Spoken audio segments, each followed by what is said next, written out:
Sign up for a year for only 80 pesos per month. Visit tmt.ph/premium to get your free 30 days of the Manila Times Premium.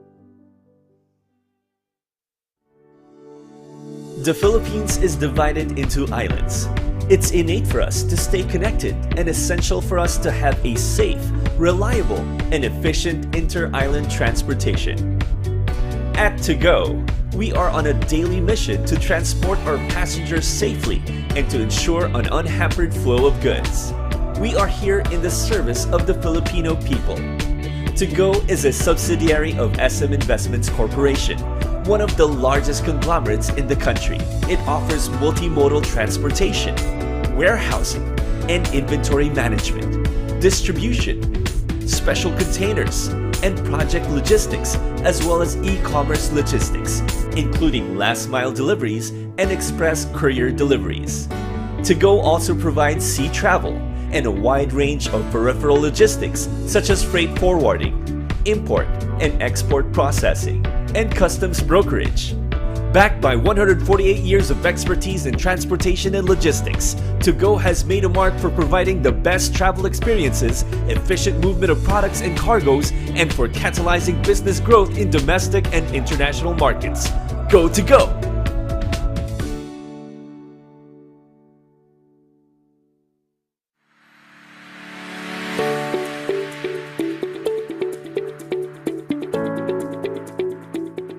Very safe, very fast, very convenient, very caring.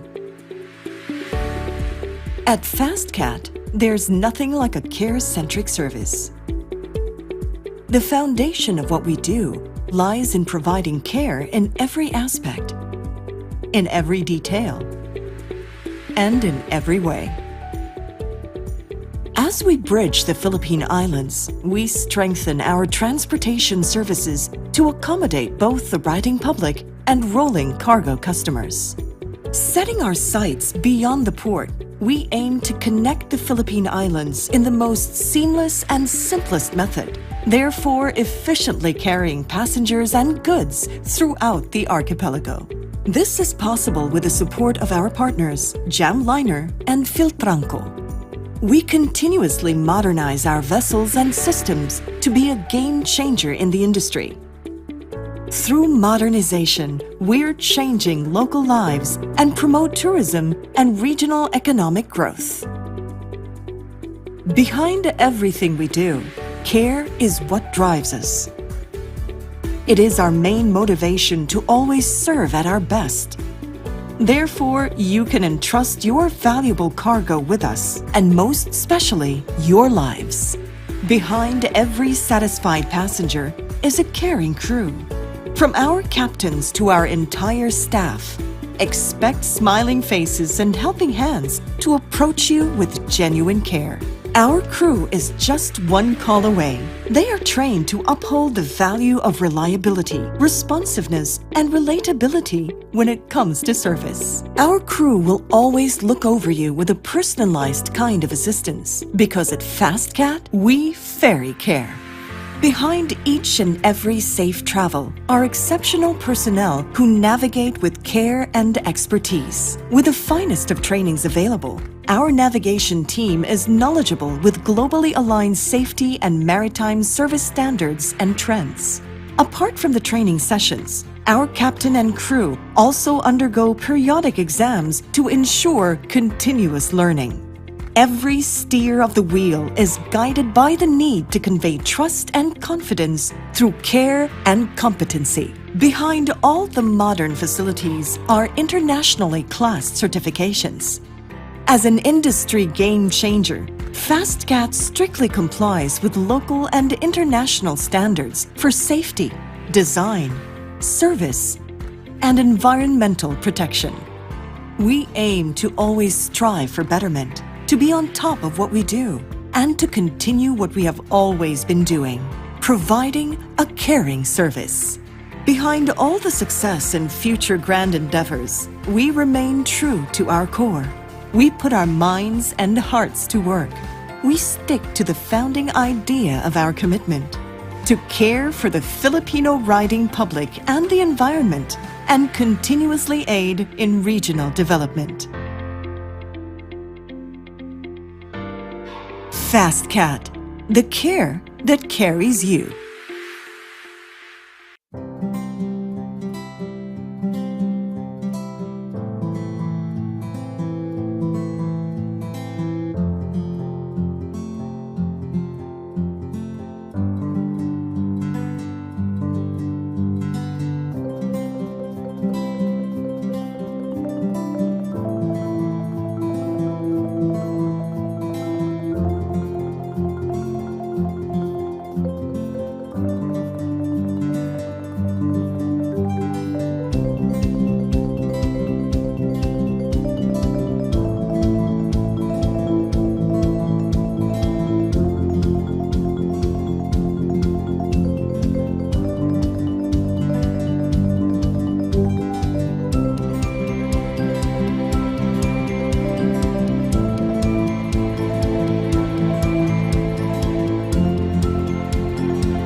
Home is not just one place.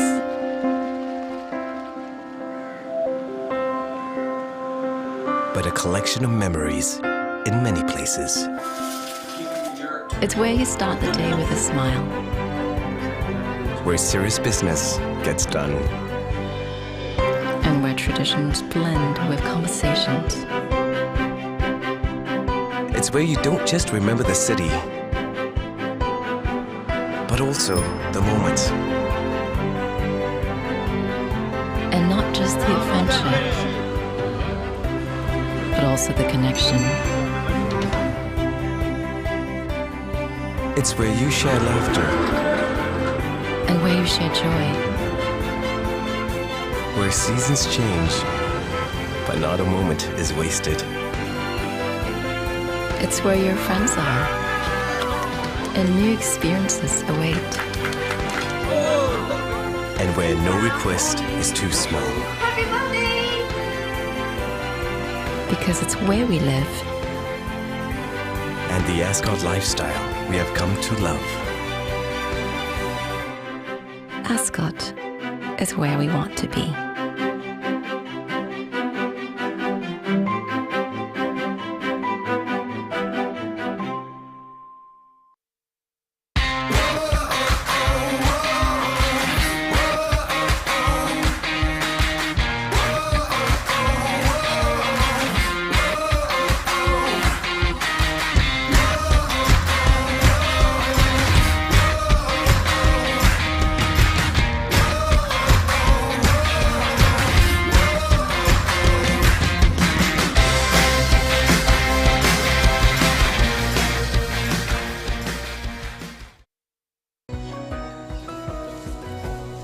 our happy place.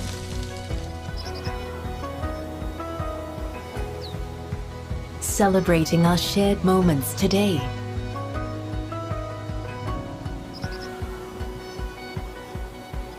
With hope for tomorrow. A place where we find harmony within ourselves. With everything that is around us. And with those we love.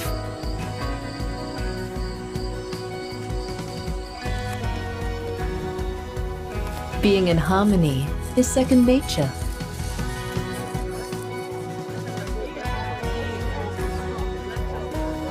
When we are at Somerset.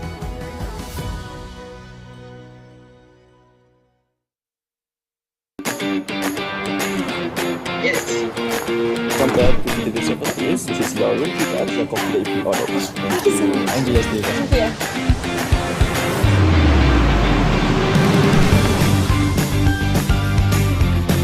Welcome back to my channel. I'm heading out. This is Emily. Very beautiful day.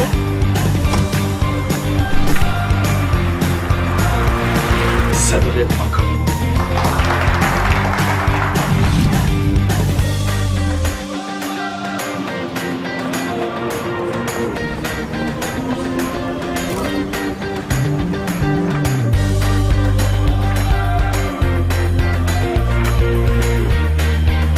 This is Raffles City.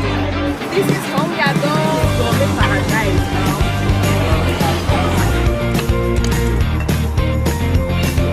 Tada, guys, you want to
a trusted hospitality company with a global outreach, Ascot is committed to positively impacting the people and environments around us.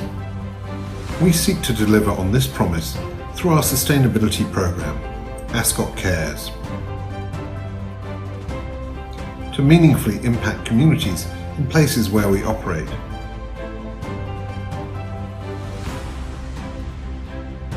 To forge strategic alliances to catalyze sustainable change.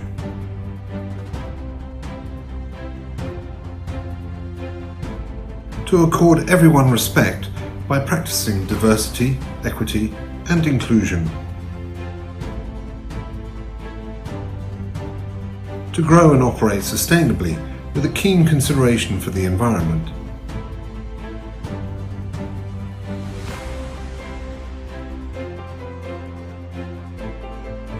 Lastly, to engage our supply chain through responsible procurement practices. By upholding these standards, we demonstrate that Ascot cares. Ascot cares. We put sustainability at the core of everything we do.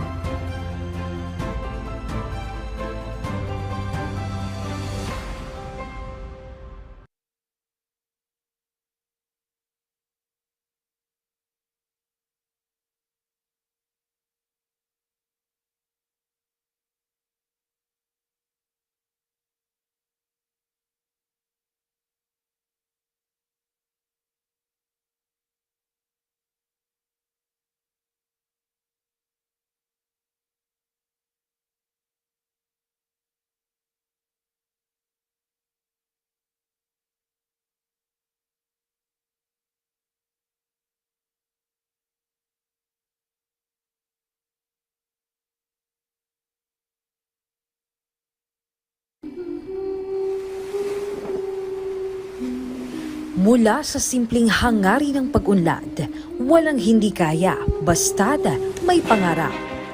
Pangarap na tutugon sa maliit man o malaking realidad.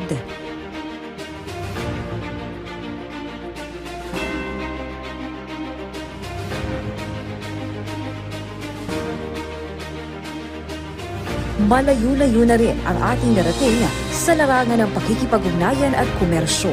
Nakasabay sa mabilis na pagbabago ng panahon at katuwang sa muling pagbangon mula sa anumang hamon ng mundo. Mula noon hanggang ngayon, katuwang ang Philippine Ports Authority sa pag-unlad ng bansang Pilipinas. Nakahandang umalalay mula Luzon,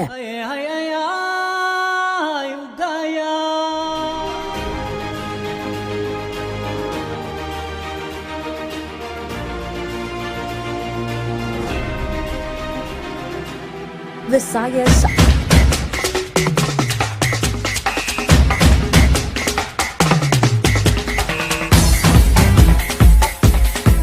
at Mindanao.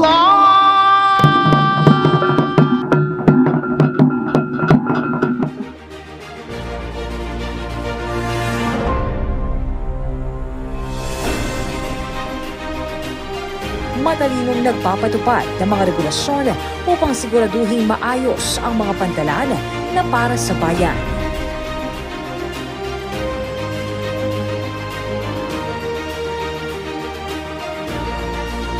Maaasahan anumang oras at panahon. Ma'am, sir, mga pingaga, rin sarap iyo ma'am, pili na mo bagong arbis ma'am, matamis pa yun yan na lang ng aaga. Katuwang ng bawat Pilipino. Mapagkakatiwalaan sa tapat na serbisyong publiko, may malasakit at hindi makikibahagi sa anumang katiwalian.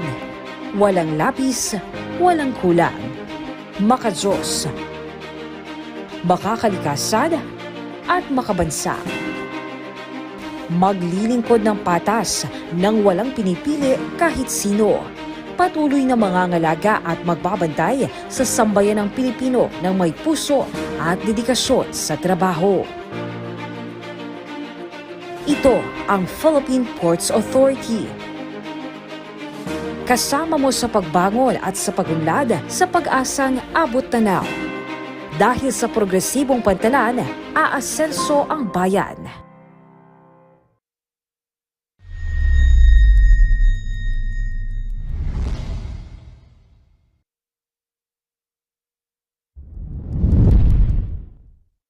In 1974, a great visionary leader, former President Ferdinand Marcos Sr., has envisioned to develop the Philippine maritime industry as a vital component of national economic and development. With its creation, pursuant to Presidential Decree No. 474, the Maritime Industry Authority was mandated to craft and implement a 10-year maritime industry development plan.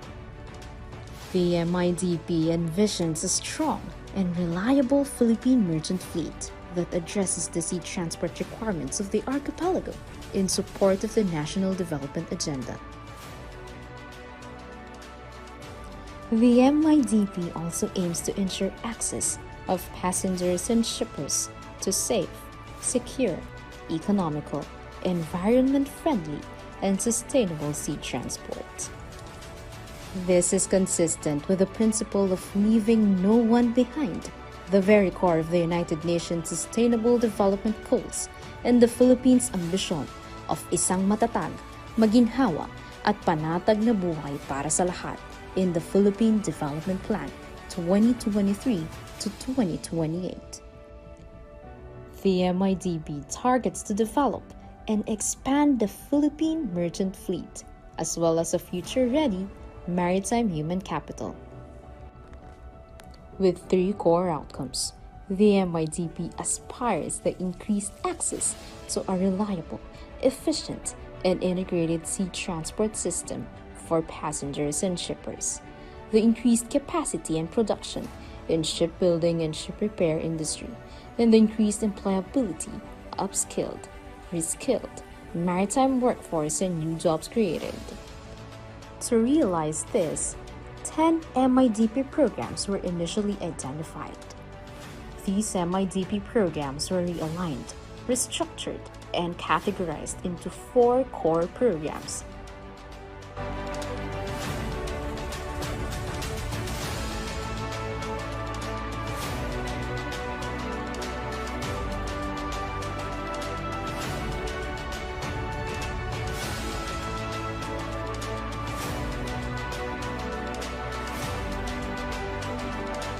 Three overriding programs.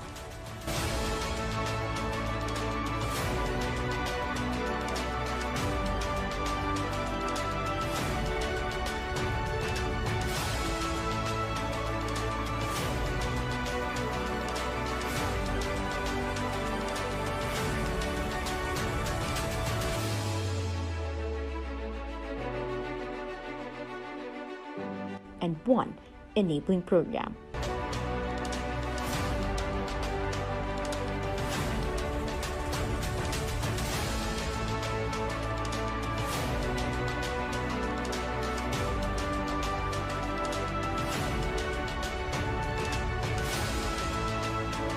Core programs are the focus sectors of the Philippine merchant fleet development and expansion. The overriding programs are vital instruments that cut across and are critical to achieving the desired outcomes of the core programs. Enabling program focuses on a whole-of-nation approach by empowering relevant government agencies and maritime industry stakeholders the impetus to push forward the core and overriding programs in order to achieve the overall targets of the MIDP 2028. By the full implementation of the MIDP in 2028, the Philippines shall have achieved link more islands of the archipelago, expanded Philippine merchant fleet, increased employment opportunities, improved and seamless transport of cargo and agricultural products. Now is the time for the government and the industry to work together to realize the vision of transforming the Philippines into a strong maritime nation.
We invite everyone to please stand up for the Philippine National Anthem.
For the prayer.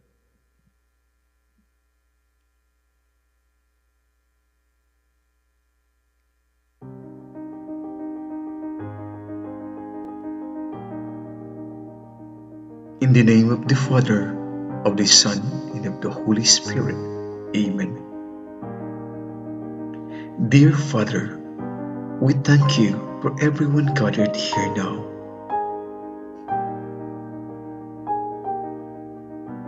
As we surrender ourselves in adoration, we ask that you would come by your Holy Spirit and inspire our hearts today. Come, fill our lives with your love. Fill our conversations with your grace and truth. Bless our speakers to touch our hearts and minds. Give them wisdom and discernment as they share their thoughts with us. Fill this meeting with your presence. Lord God, we ask that you will strengthen us, restore us, and bless us with your love. Fill us with your peace, remove our fears, so that as we journey onwards daily trials, we would pour out your love and grace to others.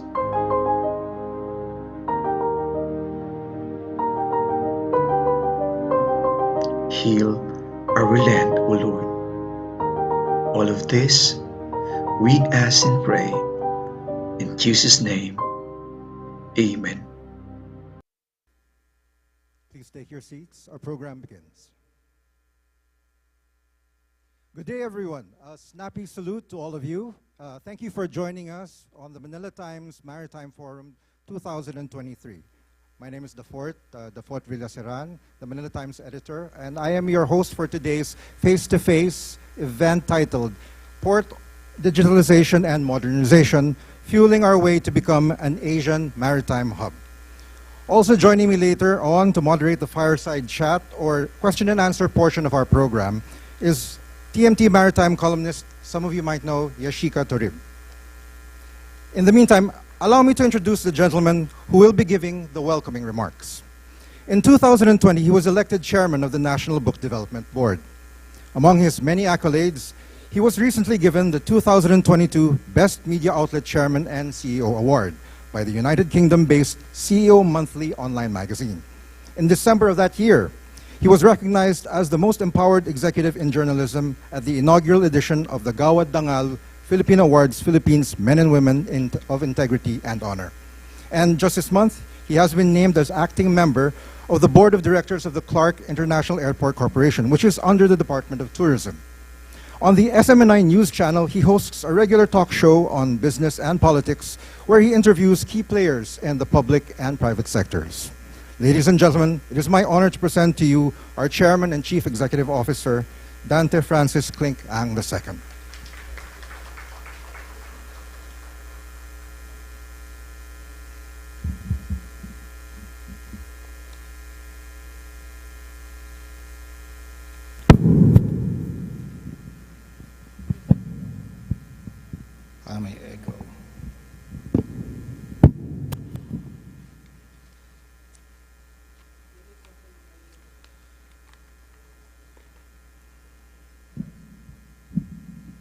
Ms. Nanette Villamor Adinopol, the Deputy Administrator for Operations at the Maritime Industry Authority, Attorney Mark John Palomar, Department Manager for Commercial Services Department of the Philippine Ports Authority.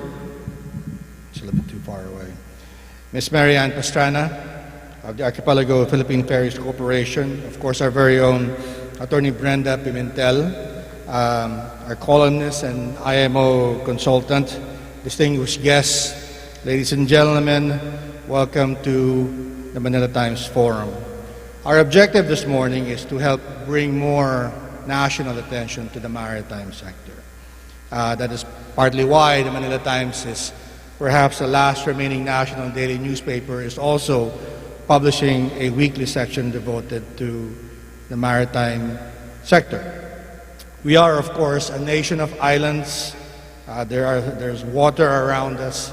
You know, the characteristics of our country says that we have the fourth longest coastline in the world with more than 3,000 kilometers of it.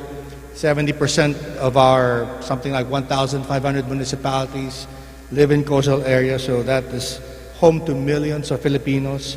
And 3/4 of our seafarers in the world come from this country. And yet, our national focus seems to be fixated on land. And this has consequences on policymaking, on mainstream discourse. The poorest of the poor Filipinos are fisherfolk, or those who live or rely on that sector. The maritime sector, of course, has safety issues, and our seafarers who bring in so much income to our country, of course, are facing a number of threats, not the least of which is the possible certification issues coming from Europe. Thankfully, of course, the Marcos administration is working on these and many other issues. And I think we will hear from our guests this morning what some of those plans are. But I think the key takeaway here is that I think we need to have a better appreciation of our natural resources, which, you know, I think frankly we have neglected for far too long. And this is something that, you know, we hope to change or make a modest contribution to changing as a national newspaper. As I said, we are the only newspaper now that is publishing a section devoted to the maritime section. And we hope through that effort and through events like this, we can bring more attention, help better understanding, particularly for our policymakers, but most especially to ordinary Filipinos about the importance of our maritime resources. I know you are all eager to hear what our speakers have to report to us today. We are as well. But before that, I'd just like to thank all of you who have come here and participated in this event, which is, by the way, being live streamed through our website and our social media platforms. Today's event would not have been possible without the support of many organizations, and let me just name a few of them, and they are the International Container Terminal Services Incorporated, our special partners to go, Asian Terminals Inc., FastCat, Orientation Freight International, the Suites at Torre Lorenzo, Malata Service Residents,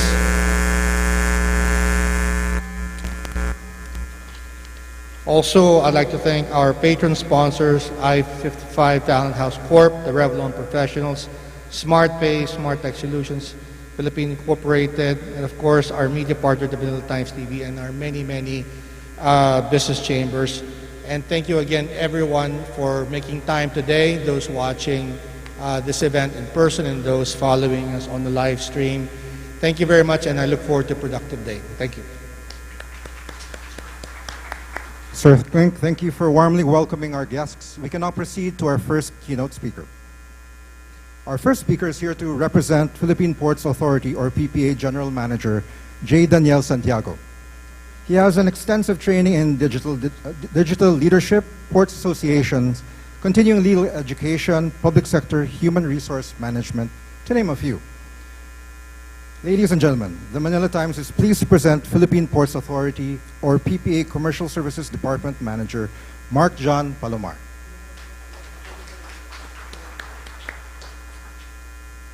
Attorney Palomar, the stage is yours.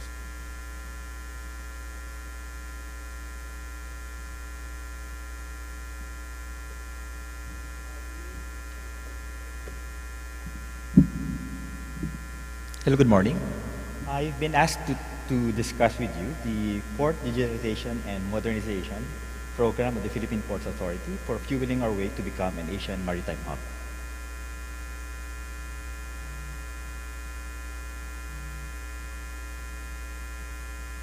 PPA. Pagbangon, pag-unlad, abutanaw. The role of ports. We all know that the ports serve as the main nodes of maritime transport, and the ports act as a nexus in supply chains.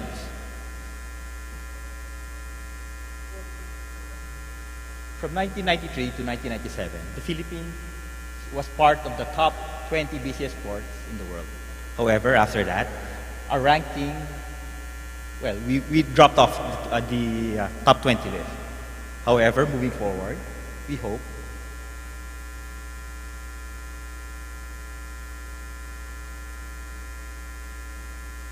that the instructions of our president, that given that the Philippines is a maritime nation, I believe that it is time for us to make maritime industry once again a top priority.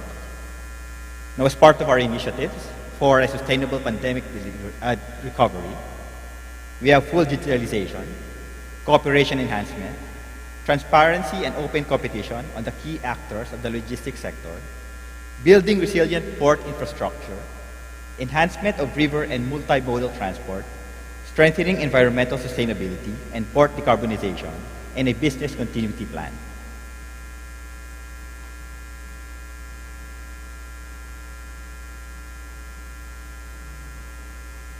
Okay.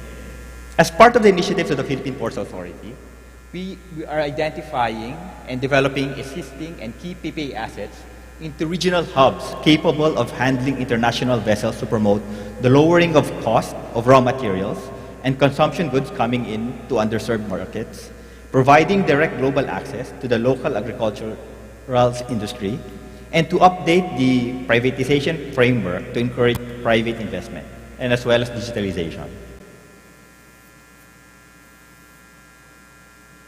In line with that, we have identified the ports of Davao, the Port of General Santos, and the Port of Iloilo as regional hubs to be developed within the year.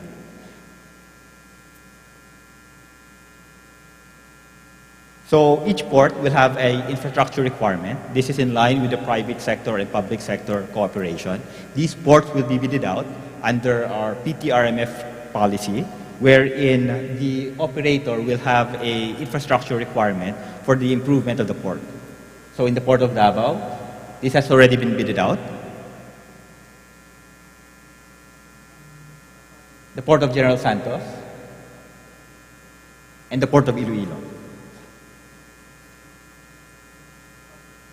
Now, our privatization framework is under PPAO number 03-2016, entitled Port Terminal Management Regulatory Framework, which was issued on April 25, 2016, and became effective on May 21, 2016. The guidelines were under AO number 12-2018. And the reason why we have this privatization framework is because PPA acknowledges the indispensable role of the private sector and that the greater participation of private sector in the management of ports is encouraged. Also, the privatization and management of operations of all ports under the jurisdiction of PPA shall be awarded through a competitive and transparent public bidding. It covers all government ports within PPA's jurisdiction except those with existing port management contracts. We started bidding out these ports in 2020, and so far we've bidded out 19 ports. Now, under the PTRMF, the objectives are efficient port management and other related port services, private sector participation in port operations, consistency in the determination of contract requirements and contracting procedures, reduced compliance, transport and transaction costs, to develop a stronger and more sophisticated private sector port operators, green ports, and to allow costs, including a reasonable return on port investments, to be recovered through port tariffs, while taking into consideration the affordability of port services for all port users. Now, we have several categories under the PTRMF. Under each tier, there is a separate obligation on the part of the contractor. Under Tier 1, all the physical undersea infrastructure, the physical landside infrastructure, above-ground semi-fixtures, above-ground fixtures, and mobile handling equipment are the responsibility of the contractor. Under Tier 2, the waterside obligation is with PPA. All other infrastructure requirements are with the contractor. Our lowest tier, Tier 3, the responsibility for the infrastructure requirement is still with PPA. So far, we bidded out 18 ports under Tier 3 and 1 port under Tier 2. These are the various ports. So under this program, the PPA bids out a set concession fee for the period in which the tier is provided. Under Tier 3, it's 15 years. Under Tier 2, it's 20 years. Under Tier 1, it's 25 years. So with this, we expect an increase in revenue brought about by the PTRMF. Now, with regards to digital initiatives, there are several initiatives being implemented now. It's the terminal appointment booking system, and we have Trace, we have WaveTrack under the Asian Terminals Incorporated, the Advanced Container Transaction System under ICTSI, and Northport has a system as well. Because in PPA, we believe that digitalization is the way forward, wherein we can provide data on real time in one platform. It becomes paperless, and the time and cost reduction with increased transparency and market access. Reduction of physical contact, and to ensure business continuity, improve resilience, and to remain significant and competitive. Under PPA's digitalization roadmap, the adoption of the new normal, we will use essential technology solutions and collaboration tools. We implement virtual trainings and implementation of online applications. As well, we will be implementing programs on cybersecurity, wherein we will continuously upgrade our hardware, our software, and overall systems, as well as ensuring that data privacy is maintained. With the introduction of programs on data governance, we will ensure that data is available, usable, consistent, its integrity is maintained, as well as its security. Now, one of the programs being implemented, the applications being implemented by PPA now, is the iPort system, wherein the NOAA, the ABA, and manifest submission, processing, vessel cargo, computation sheet, generation and receipting, port statistics report, and financial report generation can be produced by the system. Now, one of the programs which we are to implement is the CTS, the Centralized Ticketing System, or the Electronic Terminal Management System. It is covered by PPA Administrative Order Number 12-2019, which is entitled The Policy on the Centralized Ticketing System. So the goal here is to have a centralized ticketing system for the online application integrating the booking and payment process for use of the ship and passenger terminal in a single platform. The goal is to provide a real-time system with a single window concept to process the booking, payment, and other related transactions needed by the government, shipping companies, port terminal building operators, and the general riding public into a single online platform. So with this, PPA is responsible for the provision of the system software, office space, and hardware to be used for the booking payment process for the PPA ports. Prior to the full implementation of the program, a pilot test will be conducted on selected PPA ports with selecting participating shipping lines, and the needed orientation of the system will be conducted by PPA's designated service provider. So this was launched in September 18, 2020, and it conducted a public consultation, a demonstration, and a test run on the ports of Batangas and Calapan. Now, the online application procedure will support an integrated vessel booking and payment system for roll-on, roll-off ports. And then you will be able to use the desktop computers or mobile gadgets in order for passengers to reserve, book, and for pay tickets online. Should passengers have no access online, they will be able to buy their tickets using the automated passenger ticketing machines located at all PPA-managed ports. Now, this will provide convenience and benefit to users of the port. It will get rid of fixers and scalpers, and it provide online services, provide ease of doing business, and institute port process improvement for maritime safety and security. So its scope, it would be for passengers taking the bus, passengers with motor vehicles, and for passengers only. To shipping lines, it would promote the safety culture in shipping. It would also provide savings in terms of administrative cost, as well as business-friendly arrangement. Passengers would have efficient delivery of port services, convenience from booking to vessel boarding, and cost saving. For the government, it would bring a positive impact to trade and commerce, better government services delivered to citizens, and upgraded country image in terms of ease of doing business.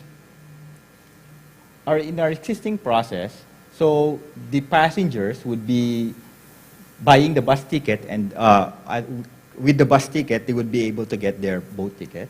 Now, those who aren't going on the bus, they would have to coordinate with the shipping lines regarding the purchase of the ship ticket. And then when they get to the ports, they have to pay the PTB fee, while the shipping lines would be sending the manifest to PPA. They will undergo a security inspection, and then they would board the vessel. And then the ticketing system, there would be less queuing, a seamless payment process for bus, ship, and PTB fee, automated manifest submission, priority berth assignment, automatic notices in case for canceled or delayed trips, and faster vessel clearing. Now, it would also assist in the bus terminals because it would control the passenger queuing at bus terminals and for better management of vessels at the ports.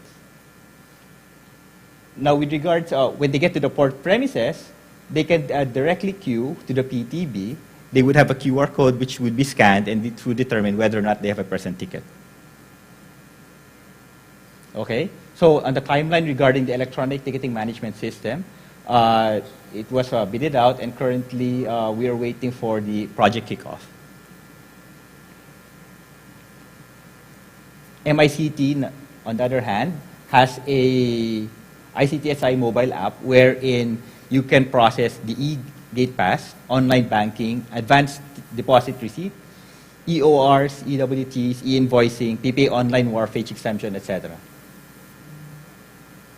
So here, they also have automated gates and truck manifesting, RTG weighing, and driver SMS messaging. The ATI also has their own portal wherein you can track your cargo, you can pay the dues, and you get your, the pass for entering the port. So PPA has partnerships with the various agencies and companies. Lastly, with regard to TOP CRMS, the TOP CRMS is our Trusted Operator Program, Container Monitoring Registry Monitoring System. Recently, we got the approval from the ARTA after submitting our regulatory impact statement. So we were green-lighted this month. Okay, so these are the avenues wherein you can contact PPA. Thank you. Thank you, Attorney Palomar, for representing the views and goals of the PPA and the sector it represents. So we'll be having a follow-up. We'll be having follow-up questions regarding that presentation later on with our TMT Maritime columnist later. Now it's time for our second talk. Now our second speaker is one of the few female executives in the Philippine maritime industry.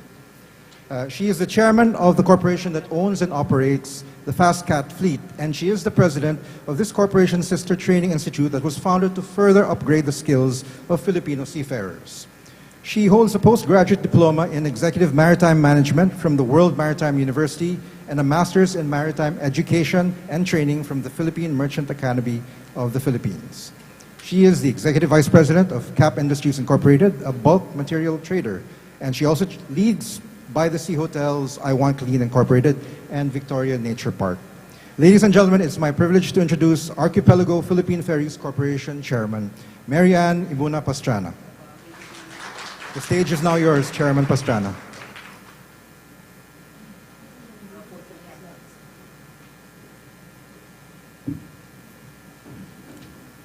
Good morning, everyone. It's good to be here. Thank you for the invitation, Manila Times. Thank you for your support to the maritime industry. I would always joke that we are KSP, kulang sa pansin. So thank you for the pansin today. You know, on the side, I am what you can call a Batang Pierre. Because I grew up with my dad bidding in the ports and running ports. That is the conversation in our home. And that business is now run and owned by my brother, while my husband and I ended up in shipping. You know, I kind of prayed when I was young, thinking about what to do in my life. I kind of prayed, now, Lord, maybe it's good to be in shipping. And I guess the Lord heard my prayer that we are now in shipping, and I didn't realize that it's such a hard business. But it's okay, I'm not complaining. Okay, so today I am tasked to talk about port digitalization and modernization in our hope to fuel our way to become an Asian maritime hub. So, next slide, please. I am not as high-tech as the previous speaker. I will cue you when you move the slide. So, Philippines, especially because we have guests from Panama. Just to give you a backgrounder of the Philippines. Philippines, we're the we have the seventh most number of islands in the world. We have the 5th longest coastline in the world. We have about 188 million metric tons of foreign cargo throughputs in 2020, or 4.9 million TEU. And we have a registered 30,000 international and domestic vessels. And this came from the data of our Marina. And for our press people here, consider this as your maritime 101. Okay, this morning you will learn something about the maritime industry, which I hope you can really bring home and appreciate. Research says that there are current initiatives in digitalization in various sectors. So for one of our sponsors, ICTSI, announced that they have investment into IT upgrades for its flagship port services. The DBM, or Department of Budget and Management, has allocated a total budget of 12.47 billion for all digitalization programs for the year 2023. And regulatory-wise, we saw the presentation earlier, a statement from our president, BBM, and digitalization is being supported by this administration, and there is a Philippine Digitalization Plan, wherein this is number 8 in the development agenda. So, what does it say? There's a researcher, Soren Skog, next slide please, who said that change is inevitable. Digitalization and new technologies are rapidly changing all industries, including the ports, shipping, and logistics, which largely have been driven by the traditional business models. So how do we get to a smart port? Next slide, please. We need digital transformation. And we know that digital transformation translates to a cultural change that entails challenging the status quo and incorporating technological advancement. So the digital transformation challenges organizations to adopt a set of key notions that have impact on their governance and organization, including reliance on strategies and change in business models so that delivery of service will be efficient, and there must be cooperation and data sharing protocols. So, clear example, in logistics, Shopee, Lazada, for those of you who like online shopping, that is how to go digital. We know where our product is. When it's already, after you have clicked shop, pay, you know when it will be delivered, when it's on your way, or it has been delivered. That's digital for you. In the cruising industry, they have started digitalization to enhance customer experience. So from the time they check in, the same key gives them access to their rooms, to restaurants, payment in all activities, and that resulted to efficiency and appreciation of customers. So why do we digitalize? Because it's customer driven. There has been a lot of ICT innovations. Example, driverless trucks that assist maneuvering, improve planning, synchronize time. There are drones for security surveillance. There are inventory checks, drones that are doing inventory checks in Abu Dhabi port. And of course, the big talk on autonomous ships in the seafaring industry. These are all disruptive ICT innovations that hopes to improve commercial operations and all the support functions. All of this with the goal of improving ease in doing business for customers. And if we want a smart port, we must think about cybersecurity, which is the protection of information technology, systems and unauthorized access, misuse, and damage. Actually, yeah, so abroad, mendicants in China po, I was so amazed that they have WeChat. You know, you walk the streets, yung mga nanglilimos, WeChat number. In Europe, you know, those people singing in malls or train stations, they get donations via a QR code or e-wallet. In the house where my daughter lives, it's not a house, it's a building. My eldest daughter is taking up fellowship in Chicago. She's taking Derma Peds fellowship. And in the building where she lives, the access is no longer a physical key, but it's their iWatch or their phone via a latch, a latch program. So that's digitalization for you. So it's so amazing. I know that abroad also, they don't have people in their parking lots anymore. When you enter, you use your phone, scan the code, you pay, you park. When you exit, you go to a post like that where there's a QR code, and that's how you pay. No people anymore. No? So why digitalize? And what is the implication of this? No? So we have this community systems wherein our data talks, and there are blockchains. In fact, in the Philippines, in case you don't know, the Blockchain Council of the Philippines has just been organized. They took oath in December of 2022, and preparing for this presentation, I texted the president, the elected president, and I said, what can blockchain do for the ports? He said, well, with blockchain, it will make things efficient, systematic, traceable, and transparent. So what are we saying? The implications? Demand responsive. This is what the customer needs, and this is what they want. So if we want to be in business, we want to serve the customers, we have to digitalize. And if and when we are digitalized, we get the first mover advantage because there is speed in bringing the product to the market. One of the biggest customers of FastCat would be this fourth mile distributors and online shopping sites like Shopee, Lazada, and all of them are already digital. And it is our hope that their system would talk to our system one day. Of course, we need that cooperation within the organization and other organizations. This supply chain and startups, all of this must happen. Yashika interviewed me one time about virtual reality training. How do you think it will happen fast in the Philippines? And I was saying, I guess yes or no, because it depends on the organization, because you need a whole team to be able to digitalize. It's not one person, it's not one department, but the whole organization. It is our hope that the people we work with in the whole supply chain will grow with us in this digitalization and modernization move. There must be continuous change. There must be agility and resilience and competencies, digital focus.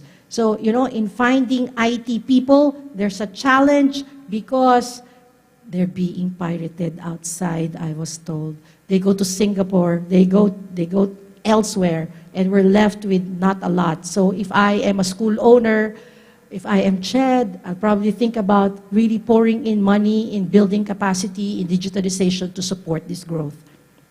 So these are the challenges. Next slide, please. So we're saying, yes, a lot of challenges, incompatible systems and interoperability issues. It's not cheap, mahal. And if you're not techie, it's hard. There's lack of resources. Example, in FastCat, we try to implement something, they say in the islands, oh, mahina ang signal, there's no signal. So there's a lot more than just a simple hardware, software, soft skills. There's resistance to open data sharing. Not everyone is transparent. They're not yet open to it. There are security threats, and there's resistance to digital change. Not everyone is ready to embrace digitalization. And that's why we must think of ways and means to encourage people and motivate people to go digital and to embrace it. So when we think about digitalization, we have to think about the whole system and cyber resiliency in ports. I remember touring the BPOs of the Ayalas way back when they were starting BPOs. And when they started BPOs in the Philippines, they incorporated in the architecture all these systems, the lines, the building, the powering of it, so that they ensure continuous, efficient service of these BPOs. And you know that these BPOs would be the number 2 moneymaker for the Philippines. Tama ba? Number 1 would be OFWs. Tama ba? Number 2 would be these BPOs. 3, seafarers. Yay! Okay, so in digitalization, there must be cyber resiliency. So at this point, allow me to share with you the digitalization journey that we embarked in FastCat. You know, in FastCat, we go by the tagline, very safe, very fast, very convenient. And therefore, if you want to be convenient, we have to think about digitalization. And we started with our cashless ticketing system, providing our routes, schedules, ticket pricing, and customer service options, making this available to our customers via an app which they can download in their phones, in our website. We have these electronic platforms help us sell our tickets and communicate with our customers. And there's also a feature there that aids people, elderly people, and persons with disabilities. For our people training, we have launched our iLearn FastCat, an online learning platform with virtual reality and simulations. And for the cadets that take our fleet, we have our electronic training record book, a cadetship program tool that provides competitive advantage to trainees and aligned with the STCW standards, all with the hope of us contributing to a capacity ready for the digital workspace. On the operation side, we are using this vessel tracker system providing AIS vessel movements. So we click and we find where our vessels are, their speed, with geofencing, for us to see them from the sky, eye in the sky. And during the pandemic, we have started our virtual remote auditing in a business like ours, where we are geographically dispersed in the Philippines, whether in ports or in our ships.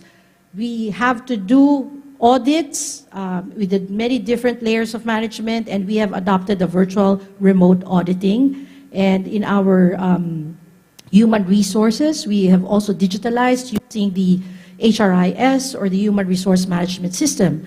Communication-wise, we have adopted an online help desk and an internal publication called The Helm. So I have put this slide. Ay, hindi pa pala nalipat. Sorry, next slide. Okay, this is it.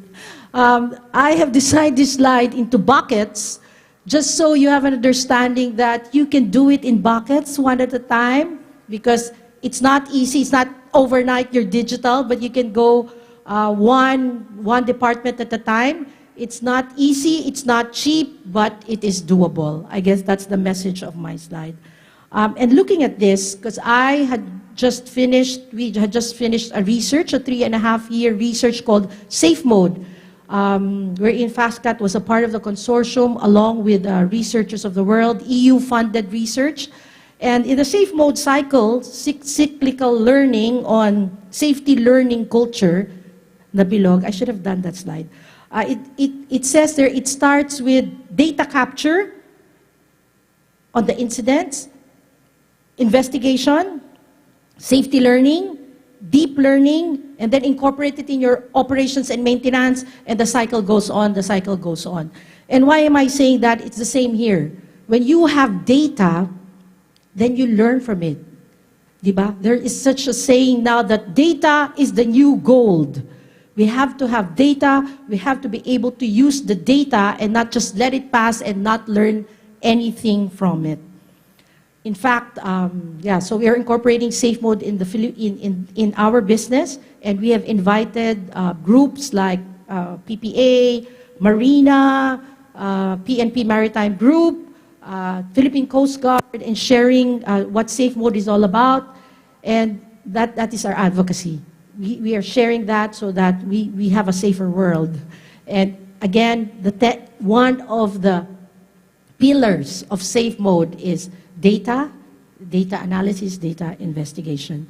And we are on our way on getting certified on BCMS, Business Continuity Management Systems, because it's all interrelated. We should be able to recover when incidents and disasters happen, and it is a must that we must prepare. In closing, establishing a smart port is anchored on the capabilities of key stakeholders, including customers who utilize and deploy the information systems. We need to rethink the way we digitalize our ships and ports, and the industry's varying level of maturity in information systems entails community integration involving all parties in the value chain. There must be a holistic and seamless approach towards digital transformation, which may include equipping the smaller players to adapt to organizational change. Lastly, the government must take the lead with a collaborative stance and feasible solutions. I will just cite an example. I know closing remark na, pero I forgot to say this example. Example po. So we have a ticketing system wherein our customers can book their tickets. But in our management meeting yesterday, I was just told by our ops team that it will not be honored during the Holy Week. And I said, why? Because our regulator said it's suspended. And I said, why? Why? How come in the airplanes, you buy a ticket, you board, you're good. But somehow in the maritime lane, they have the ability to do that. So it's a question of doing that. So we heard the initiatives of Philippine Ports Authority. I guess the challenge is it really implementable? Is it practical? Is it usable?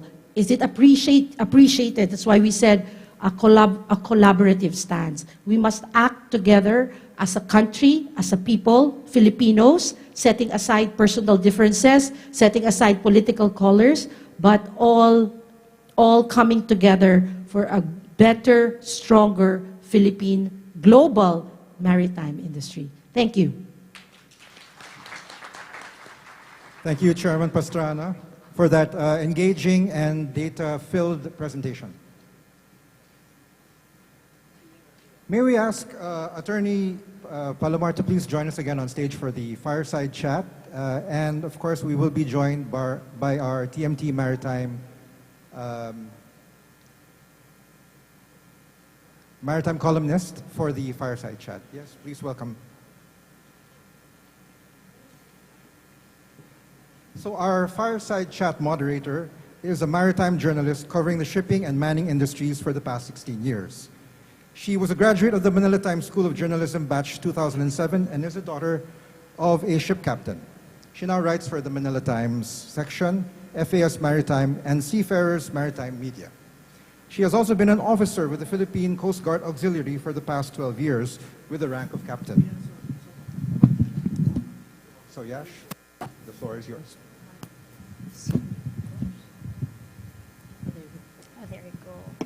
Thank you. Thank you for that kind introduction. So we've heard about your presentations earlier. It's very interesting and very informative.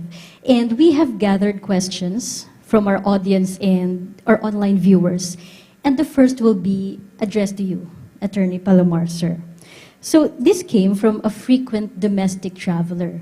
So given that we've seen on the news that PPA has been launching and opening new and world-class ports, passenger terminals all across the country, do you also have programs to bring modernization in ports from smaller provinces? Well, the goal is to modernize all the ports. So currently we have a prioritization. So the first ports which will have new passenger terminals are those ports with a large passenger terminal volume. Currently under construction is the port in Zamboanga, which when launched would have a larger capacity than the port which was launched in Calapan, which is a static capacity of 3,500. So eventually we will get there. And also in line with our PTRMF program, we would be clustering these smaller ports in order to make them more attractive to investment from the private sector. All right, thank you, Attorney Palomar. In relation to that question, I have a question for Ms. Pastrana, ma'am. Does APFC have programs to assist PPA with modernization, especially for regions where FastCat serves or where you intend to put more RoRo routes? As I mentioned earlier, we are all Filipinos. We're serving our people. We are more than eager to work with government and our regulators to do everything to service our people in bringing them to the islands. Much is to be desired, like the infrastructure itself and maybe more communication, more understanding, so that our people really feel the impact of our service. I would always advocate ships, ports, and people. We should start thinking about ships, ports, and people. It's not only the ships, it's not only the ports, it's not only people, seafarers, but ships, ports, and people, and all of us moving forward together to make that impact. All right, ma'am. I have a following question to that. You, being a domestic ship owner and a ship operator, and considering the financial constraints of the stakeholders during the pandemic, here is the question. Are the Philippine ships really ready for digitalization and modernization? As I said in my presentation, it costs money. And again, ships, ports, and people, that all is part of the component. So it takes a mind shift, a paradigm shift, to embrace this. And maybe that's why I said in my closing words na we need the support of government, we need the support of our regulators.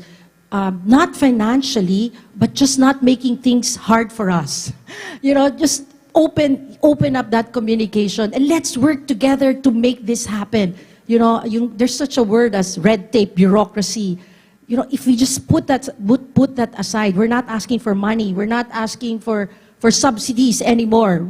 We can do this, but just support us and help us and not give us a hard time. As a private sector, I'm talking about that. I hope you don't take me bad.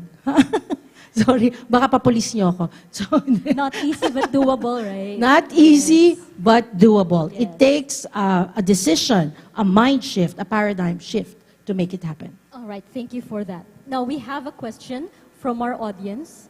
Ms. Carmela Huilor, our maritime editor from the Manila Times.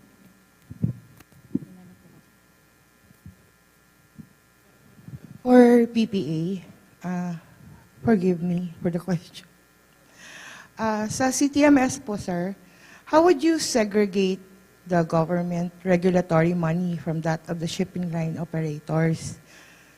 How much would it cost? Ito po yung sa centralized ticketing system na which is part of the development ng ano. Sir, how much would it cost a shipping line if they migrate to such system? Is this not tantamount to encroaching business decisions of the private sector? Okay. Well, this program is not as advanced as the other program which we are trying to implement. So there is still a lot of discussion to be made regarding the implementation of this program. The cost I cannot answer the cost to the private sector with regards to the adopting of the system because, well, if they're going to change their, we are offering this for free to the shipping lines without any system. And we're not requiring the existing shipping lines with their own systems to adopt it. We just want interconnectivity.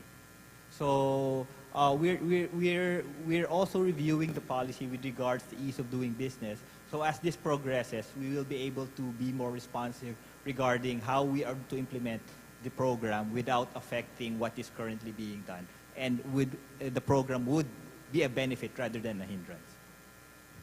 Last question for both of you po. I've been asking around pero hindi ko po to nakukuha yung sagot. I hope you can answer. With our ports, nakikita ko naman po the developments sa ports natin. And in fact, last Monday, I was in Calapan as well to open the supposedly biggest port terminal in the country. So apparently, PPA is doing something, opening more ports. So with our ports already modernized and expanded, but apparently po, our local fleet and domestic shipping are left behind.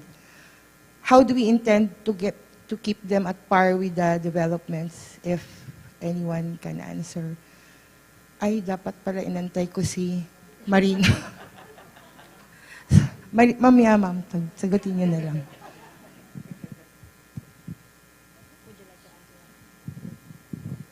Sige po. We will park that question for later after Ms. Nanette Dinopol's presentation.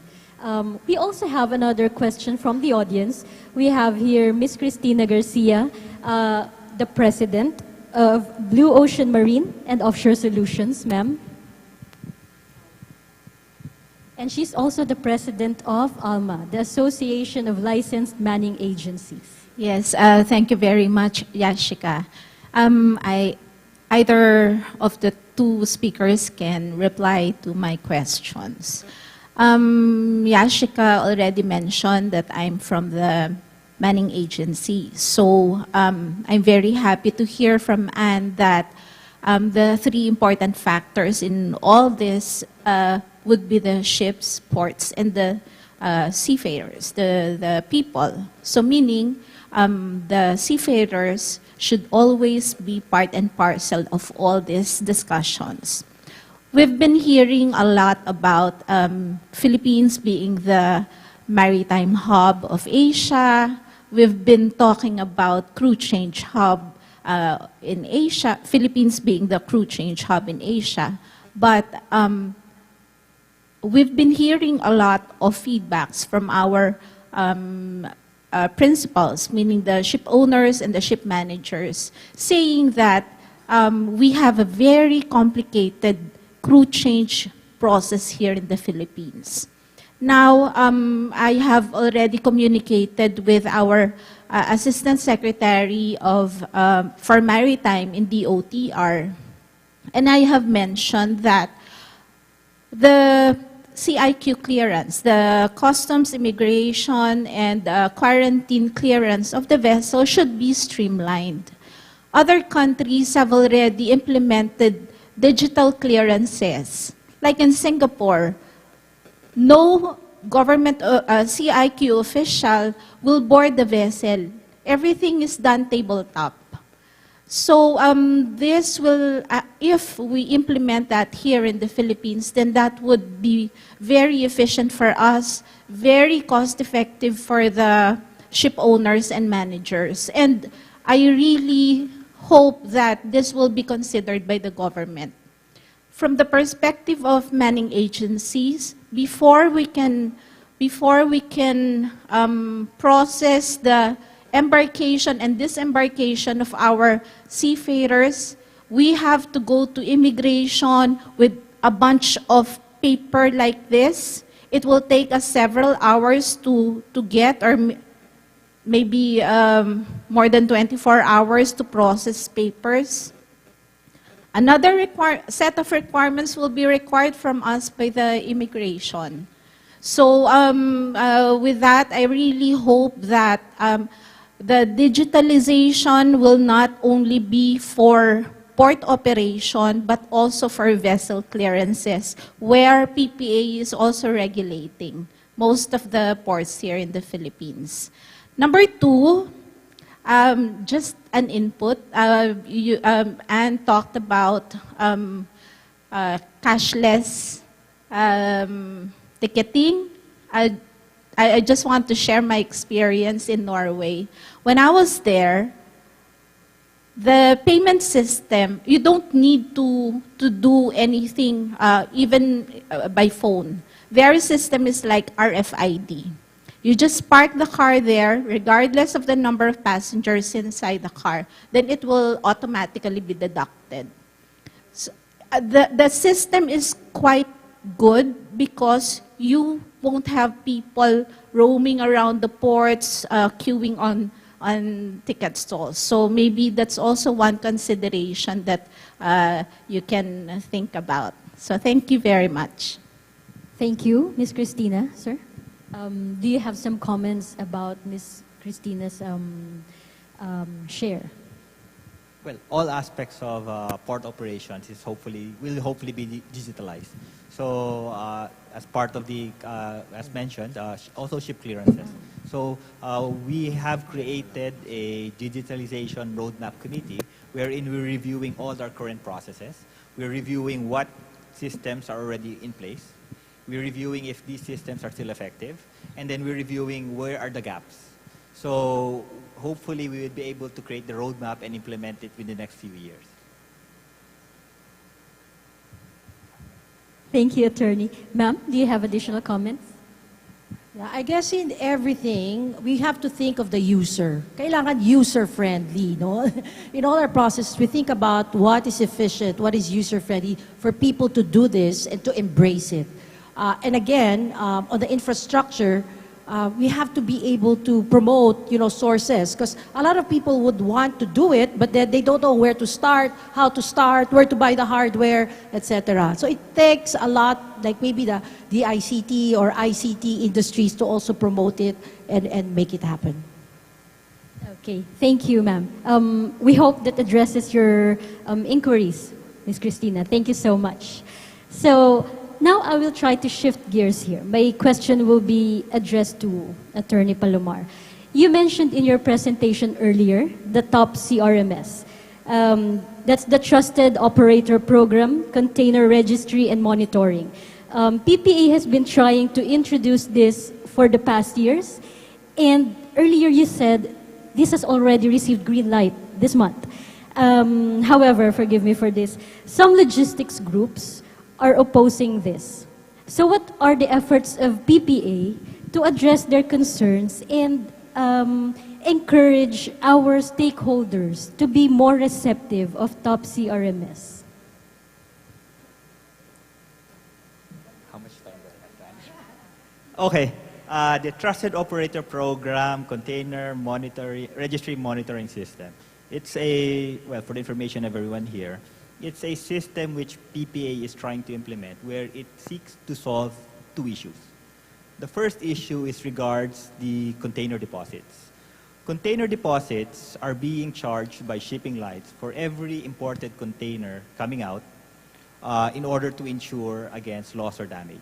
They're collecting around 10,000 to 30,000 pesos per dry container and up to 180,000 pesos per refrigerated container. Now, in 2020, the PPA was designated as the lead agency for regards shippers' complaints by the DOTR. 80% of the complaints which you received involved container deposits. The issue of non-return,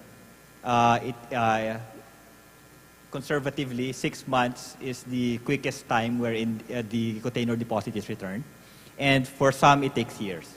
Now, if you consider the volume of the containers, it adds up. So we want to solve this issue because this is a common complaint. So instead of, under the program, instead of asking the shipping lines to collect a container deposit, now this container deposit is being collected even if the containers are already insured by the shipper. So before a container is shipped to the Philippines, there is already a container insurance to cover loss and damage for the container. However, before it's released here from our terminals, a container deposit is collected. So that's one issue. As a solution, we're proposing, rather than you collect upfront the container deposit, and well, there's administrative costs regarding the return eventually, why don't we have a container deposit insurance? So rather than the shipping lines holding the money of our port users, we have insurance which would answer for loss or damage. That's one.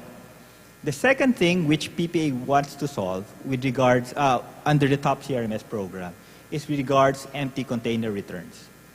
Now, as a port operator, we want our ports to operate efficiently. Now, currently, our ports, in Metro Manila, our ports have the empty containers occupying 20% of our operational area. Now, the more congested our ports become, the less efficient it becomes. Now, every year we hear around December that the occupancy of our ports, we are congested. So the goal of PPA is the empty containers should only be in our ports when they are about to be shipped out. Because these empty containers, these are imported items wherein duties were not yet paid. So they have to be re-exported. Currently, the dwell time of empty containers is from 6 to 8 days. PPA wants to lower this to less than 72 hours. So they'd only be brought to our terminals when they are about to be loaded to the ships to be brought out.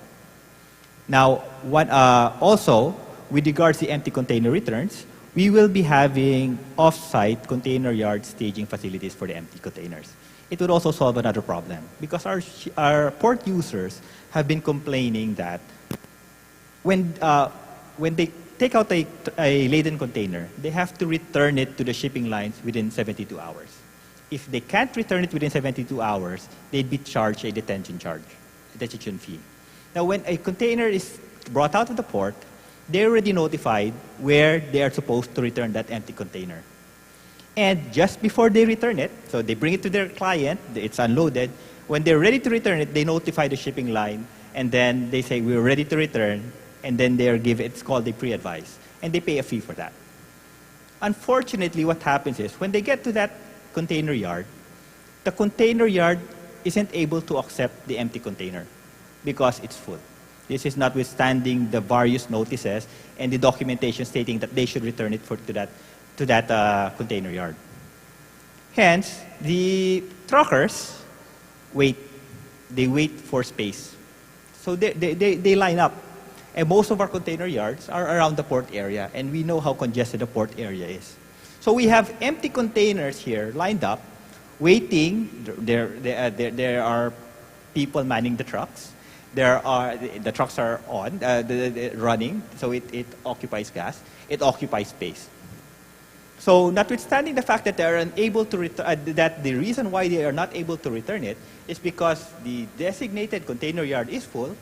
If they don't return it within 72 hours, they are charged detention charges. Now, this detention charge, they also charge their principal for this. Since their people are there, they're waiting.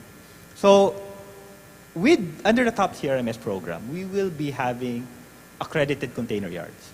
The commitment here is an accredited container yard is not allowed to reject an empty container once it's accepted under the top CRMS program. So it does away with the uncertainty. Now, one aspect of the uncertainty is truckers, they won't be able to plan their next trips. So if they're certain that on a certain date, they will be able to return this container, they'd be able to schedule the picking up of a laden container and service a new client immediately. So there's certainty here. So we expect this to lower logistics costs.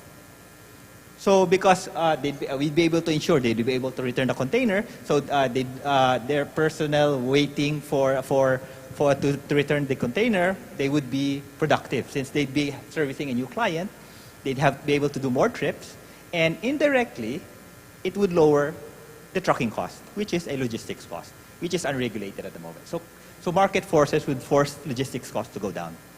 So now with regards the opposition up to now, we have been constantly attending, receiving invitations. We've been discussing the program. We believe it's a matter of communication. There have been discussions. We explain what the policy seeks to do. And some aspects of the opposition is because they're focused on the original concept of the program. So the original concept of the program is to create a one-stop shop wherein everything is there. Now, we've talked to various stakeholders. The various stakeholders give their opinion, and, well, in open fora, we can't immediately say we're adopting their suggestion.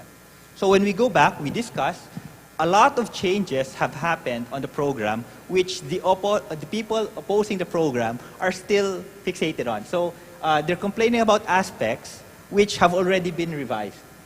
So what we've been seeking to do is we keep explaining, we keep, we invite people, we explain, we show what the policy does.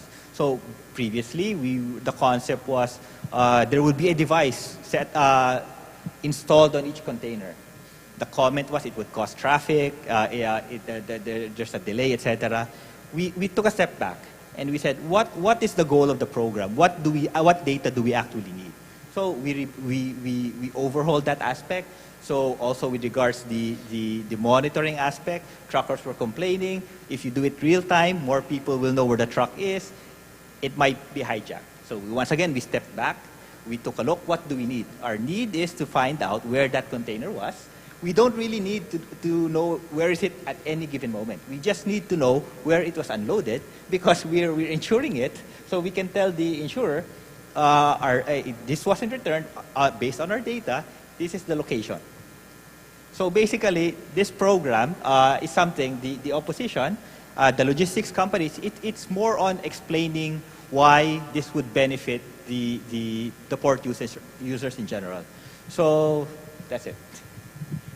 Thank you, sir. I could just imagine you explaining all this all the time to all the opposing groups, right? For so many months. Thank you for that very enlightening explanation. And since we're now talking about how the stakeholders are receiving digitalization, I have the same question for Ms. Mary Ann.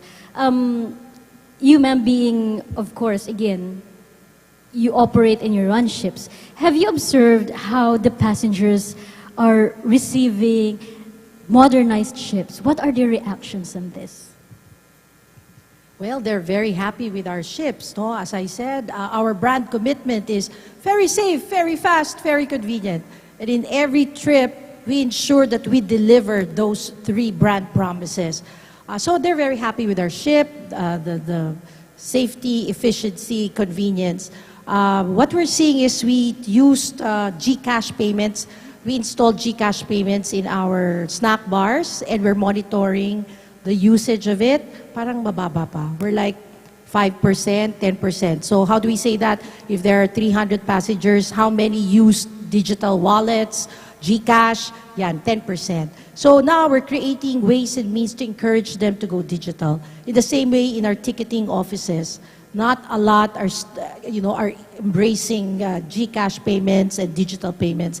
And so that's what we're saying, that we have to hype it up and think it. Why? Why digital? I'm trying to think, because I was in London for the closing of our research safe mode, and meron po akong lumang notes, UK English notes na madi-demonetize. So I was eager to let go of my cash. So when I checked in the hotel, I said, I'm gonna pay in cash. And then the hotel said, we're a cashless hotel. And I go, oh my God, what am I going to do with my notes? So what am I saying? And I think about it, why are they doing cashless? They have in the airports cafes with big signages saying, we are a cashless cafe. And it makes me think, why? Why? Because it helps. Mababawasan ng pagkukupit. Diyos ko po, sa FastCat, ang daming mga nagnanakaw, kala mo ba? Ang dami namin problema, kala nyo madali pagbabarko? Napakahirap. Cashier steal, okay, shh. Okay, some people steal money, cash, may nasa-short. So, cashless will just make it more efficient. We want that. That's why we really, really want this. We really want this to improve. Yeah. Thank you for that real talk, right? Yes. Well, thank you to our audience and to our online viewers. Thank you for sending in your questions. Of course, thank you, Attorney Palomar, for explaining everything. And of course, Ms. Ann, for a very vibrant and very lively explanation. Thank you, everyone. I'll give you back now to Fort.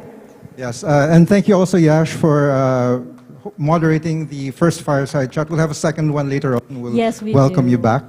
May I please ask Ms. Ann and Attorney Palomar to please remain on stage, and I'll invite again our Chairman and CEO to come up on stage together with our President and Chief Operating Officer, Ms. Blanca Calilo Cado.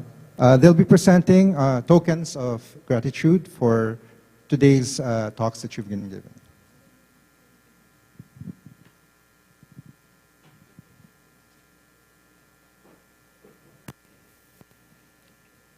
So Frank and Ms. Blanca have prepared some certificates for you.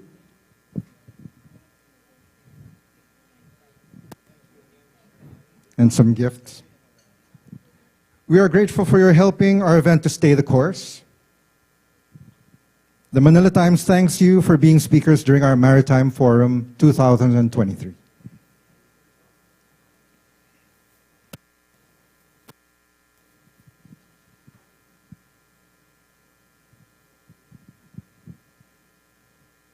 Thank you very much. Next, I think you'll all be very pleased to hear me say that for now, let's break for lunch. We shall resume our talks at about 12:55 p.m. and have our second fireside chat after that. Thank you and bon appetit.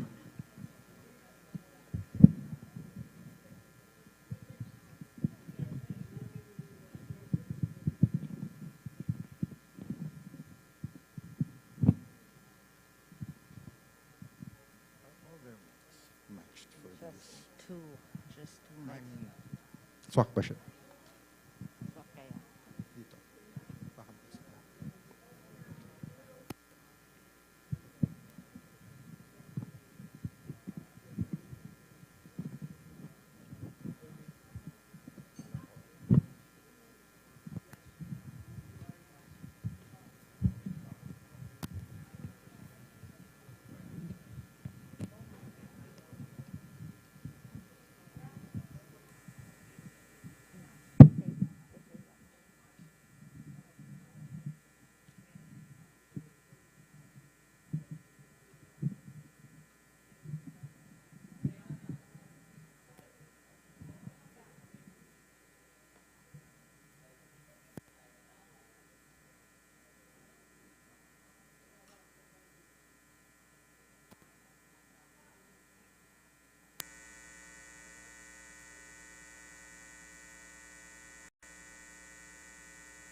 Sign up for a year for only 80 pesos per month. Visit tmt.ph/premium to get your free 30 days of the Manila Times Premium.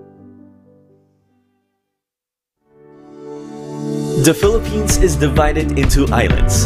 It's innate for us to stay connected and essential for us to have a safe, reliable, and efficient inter-island transportation.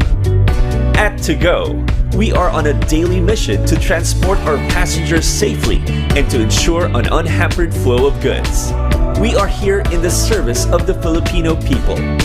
To Go is a subsidiary of SM Investments Corporation, one of the largest conglomerates in the country.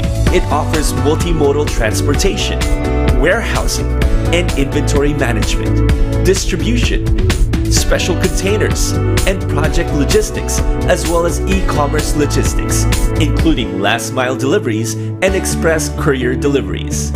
To Go also provides sea travel and a wide range of peripheral logistics such as freight forwarding, import and export processing, and customs brokerage. Backed by 148 years of expertise in transportation and logistics, To Go has made a mark for providing the best travel experiences, efficient movement of products and cargoes, and for catalyzing business growth in domestic and international markets. Go To Go!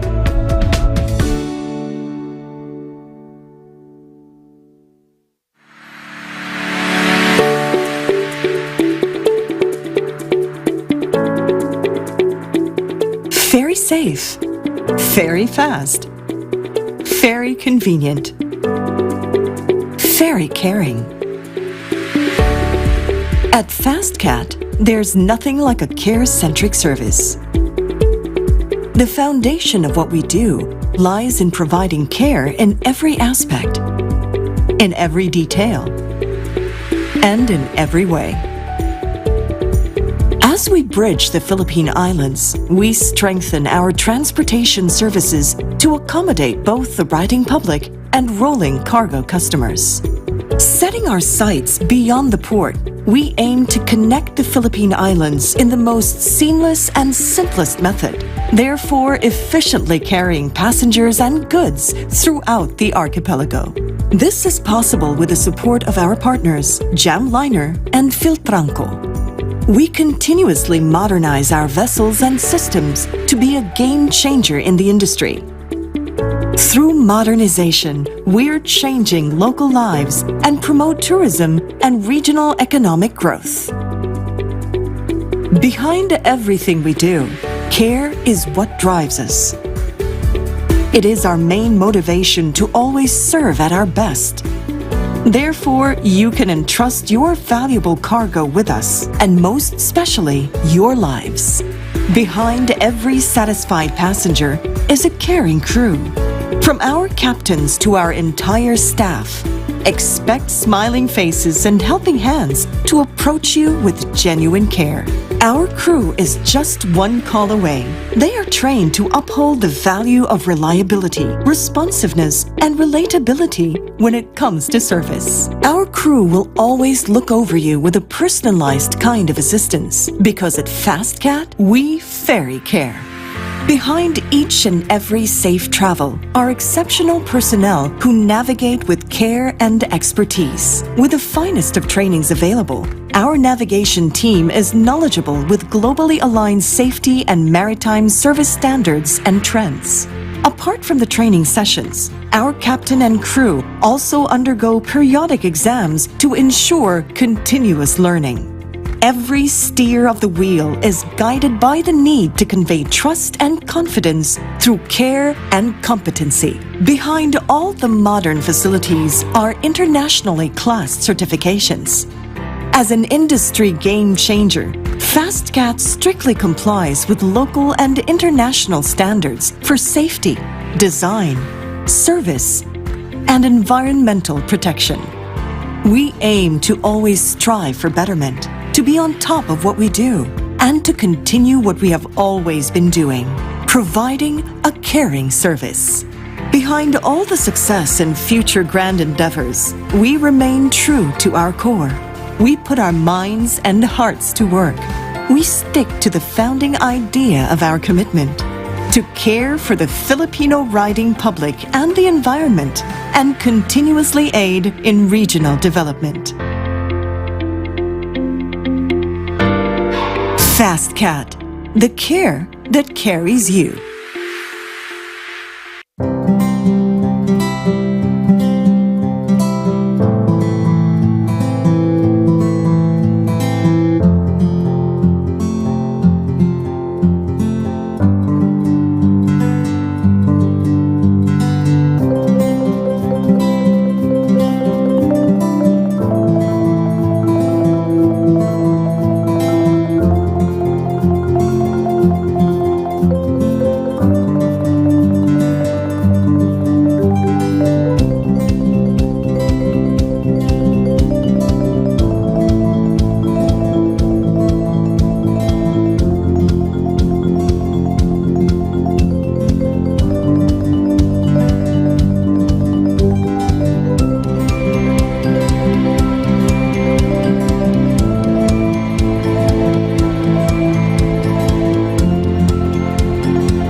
just one place.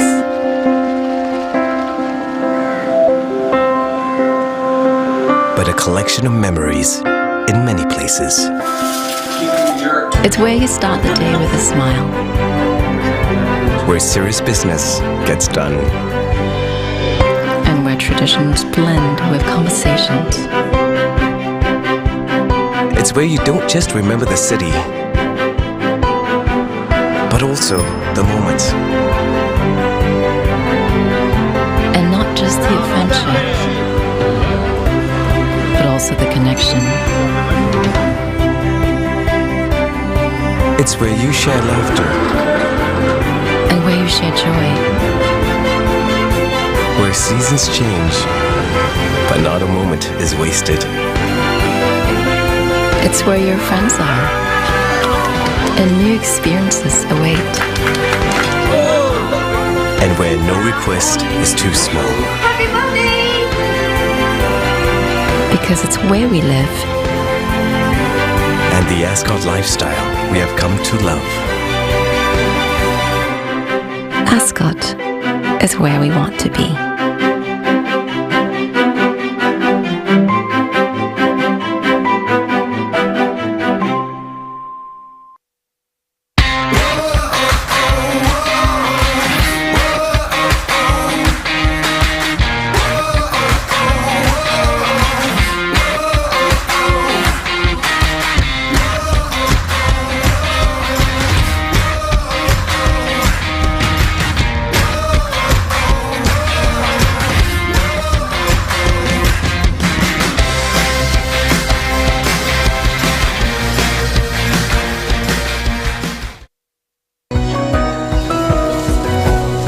Our happy place.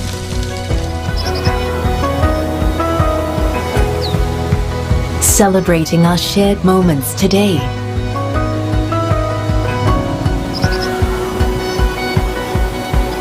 With hope for tomorrow.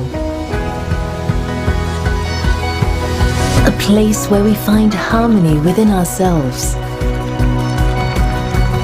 With everything that is around us. And with those we love.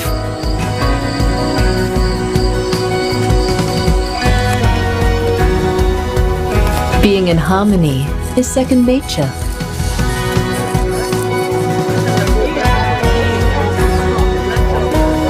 When we are at Somerset.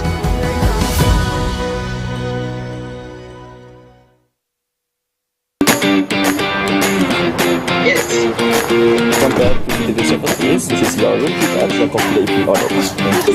I'm Diosdado.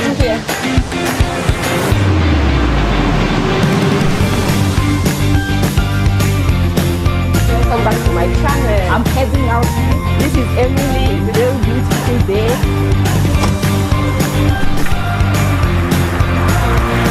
Saturday Marco.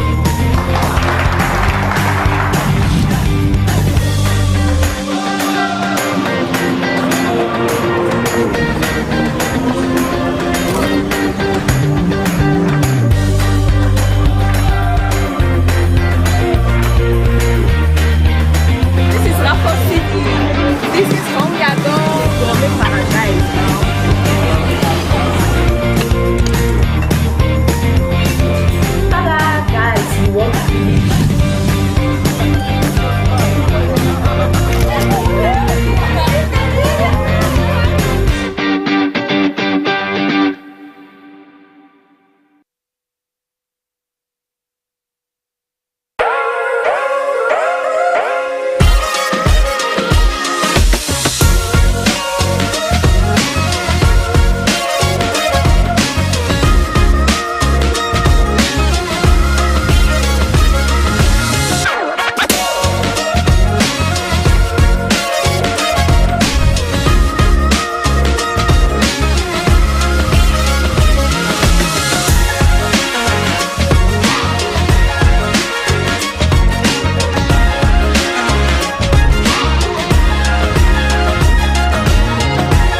trusted hospitality company with a global outreach, Ascot is committed to positively impacting the people and environments around us. We seek to deliver on this promise through our sustainability program, Ascot Cares, to meaningfully impact communities in places where we operate.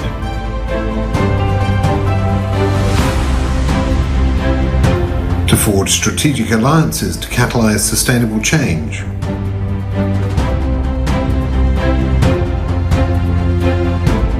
To accord everyone respect by practicing diversity, equity, and inclusion. To grow and operate sustainably with a keen consideration for the environment.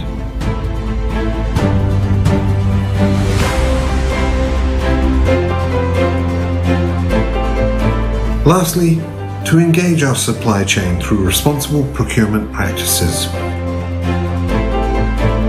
By upholding these standards, we demonstrate that Ascot cares. Ascot cares. We put sustainability at the core of everything we do.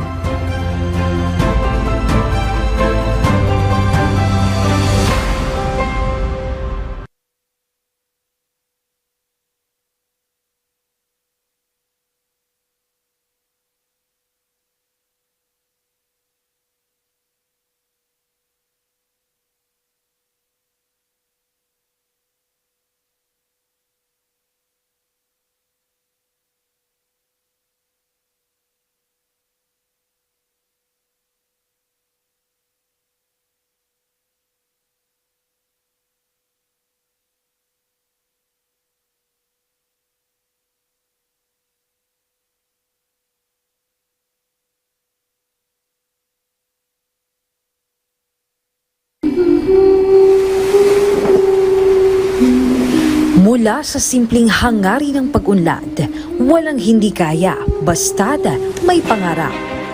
Pangarap na tutugon sa maliit man o malaking realidad.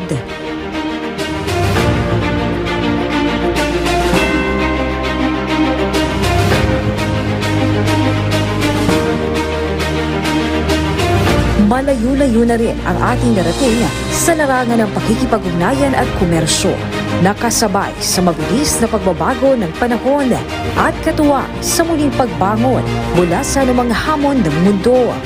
Mula noon hanggang ngayon, katuwa ang Philippine Ports Authority sa pag-unlad ng bansang Pilipinas.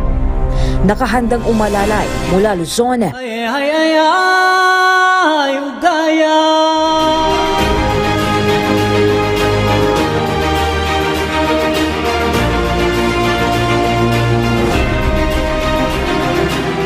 Visayas,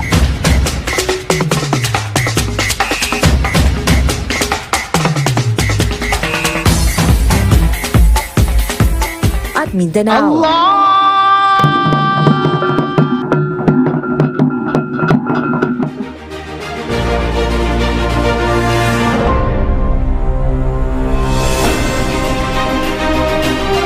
Matalinong nagpapatupad ng mga regulasyon upang siguraduhin maayos ang mga pantalan na para sa bayan.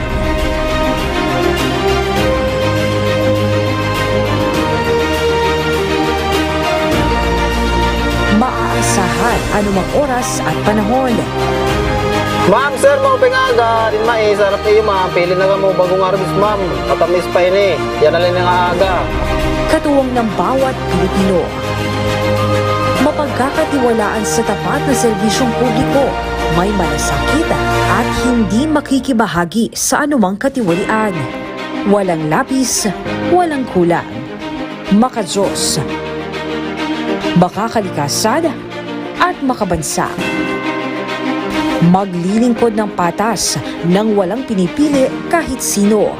Patuloy na mangangalaga at magbabantay sa sambayan ng Pilipino ng may puso at dedikasyon sa trabaho.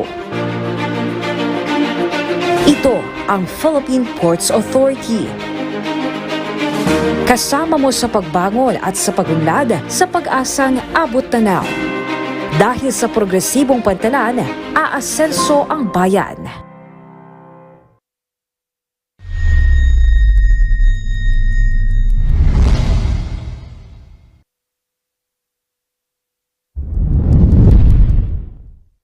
In 1974, a great visionary leader, former President Ferdinand Marcos Sr., has envisioned to develop the Philippine maritime industry as a vital component of national economic and development. With its creation, pursuant to Presidential Decree No. 474, the Maritime Industry Authority was mandated to craft and implement a 10-year maritime industry development plan.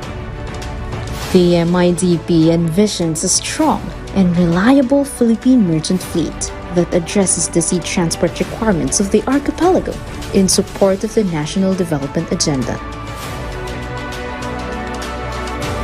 The MIDP also aims to ensure access of passengers and shippers to safe, secure, economical, environment-friendly, and sustainable sea transport. This is consistent with the principle of leaving no one behind, the very core of the United Nations Sustainable Development Goals and the Philippines' ambition of isang matatag, maginhawa, at panatag na buhay para sa lahat in the Philippine Development Plan 2023 to 2028. The MIDP targets to develop and expand the Philippine merchant fleet, as well as a future-ready maritime human capital. With 3 core outcomes, the MIDP aspires the increased access to a reliable, efficient, and integrated sea transport system for passengers and shippers, the increased capacity and production in shipbuilding and ship repair industry, and the increased employability, upskilled, reskilled, maritime workforce and new jobs created. To realize this, 10 MIDP programs were initially identified. These MIDP programs were realigned, restructured, and categorized into 4 core programs.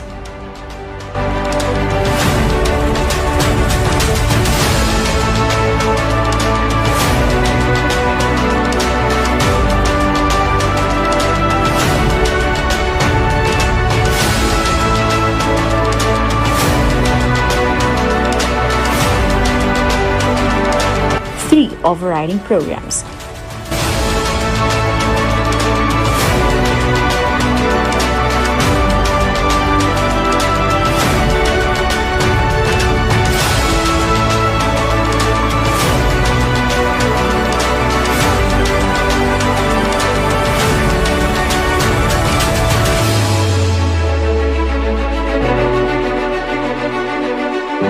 And 1 enabling program.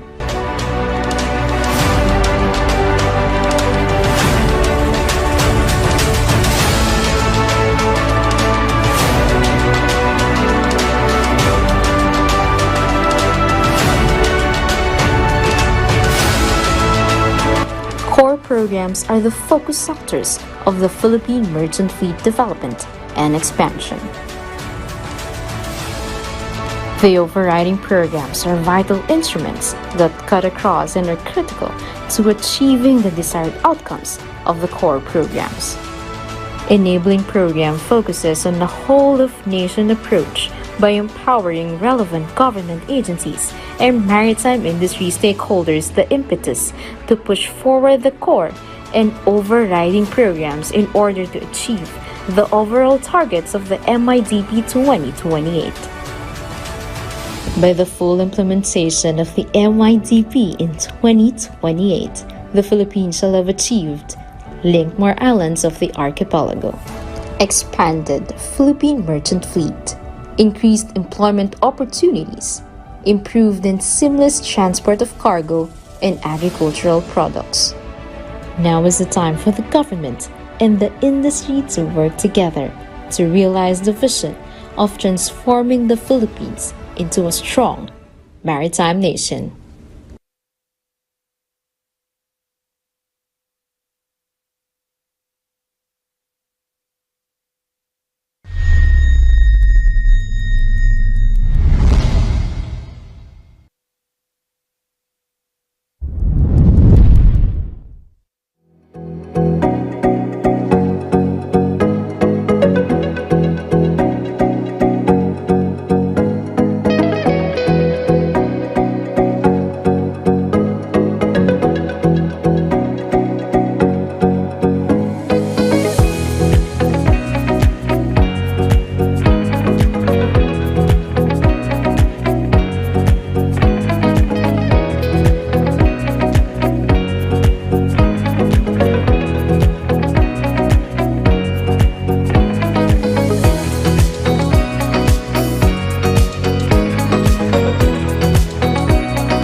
Sign up for a year for only 80 pesos per month. Visit tmt.ph/premium to get your free 30 days of the Manila Times Premium. The Philippines is divided into islands.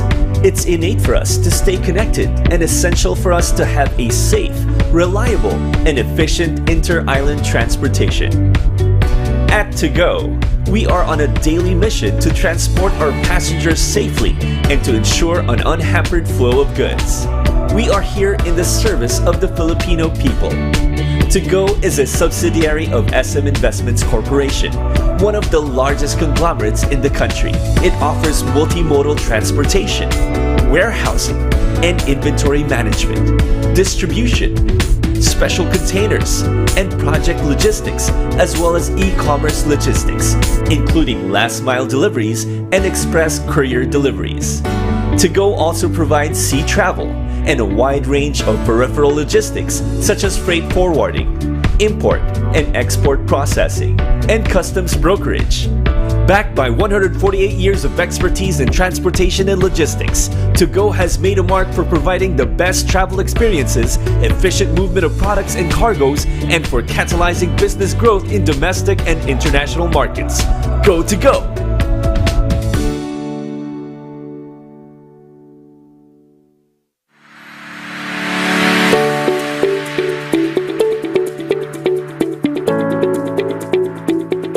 Very safe, very fast, very convenient, very caring. At FastCat, there's nothing like a care-centric service. The foundation of what we do lies in providing care in every aspect, in every detail, and in every way.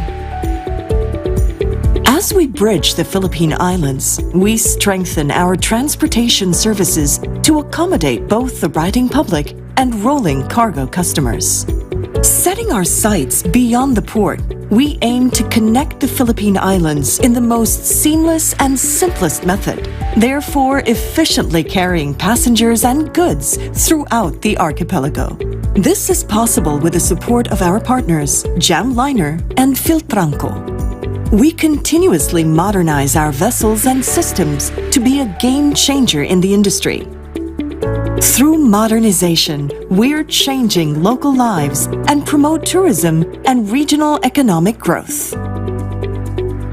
Behind everything we do, care is what drives us.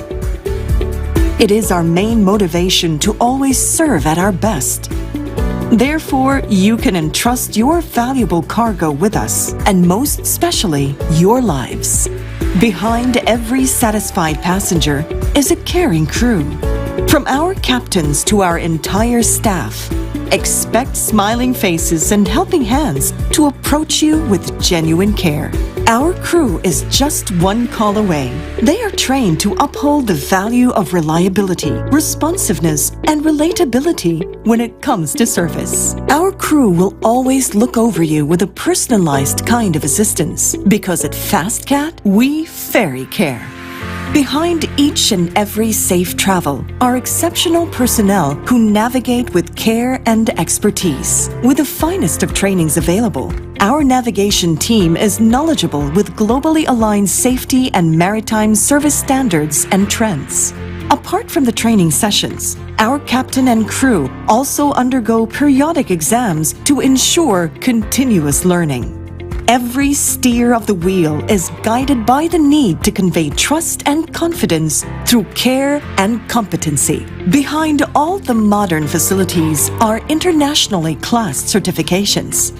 As an industry game changer, FastCat strictly complies with local and international standards for safety, design, service, and environmental protection. We aim to always strive for betterment, to be on top of what we do, and to continue what we have always been doing, providing a caring service. Behind all the success and future grand endeavors, we remain true to our core. We put our minds and hearts to work. We stick to the founding idea of our commitment, to care for the Filipino riding public and the environment, and continuously aid in regional development. FastCat, the care that carries you.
is not just one place.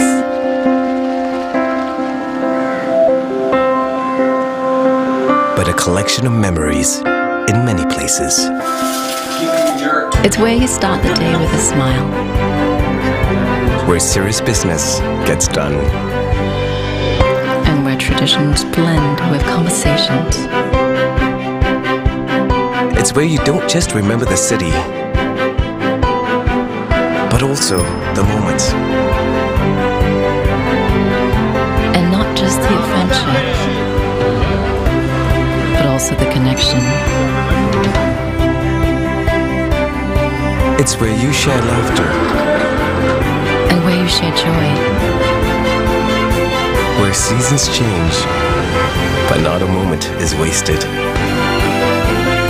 It's where your friends are, and new experiences await. And where no request is too small. Happy birthday! Because it's where we live. And the Ascot lifestyle we have come to love. Ascot is where we want to be.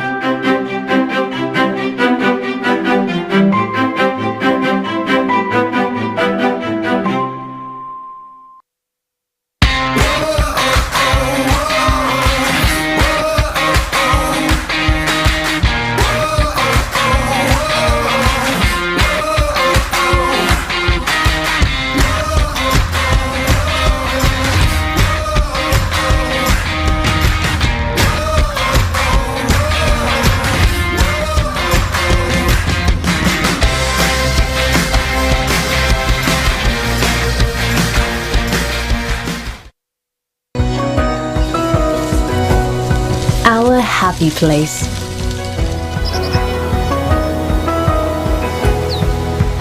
Celebrating our shared moments today.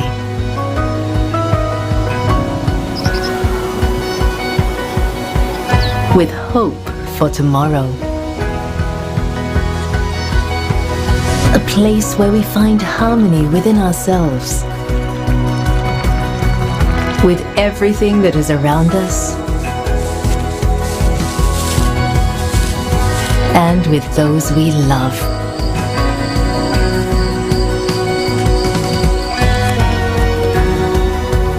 Being in harmony is second nature.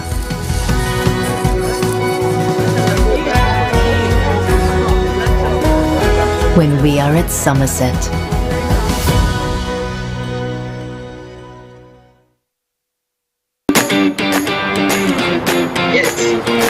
Compared to Citadines of this is your room at the complete AP autos. I'm Diosdado.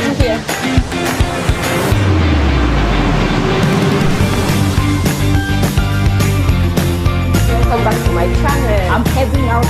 This is Emily. It's a very beautiful day.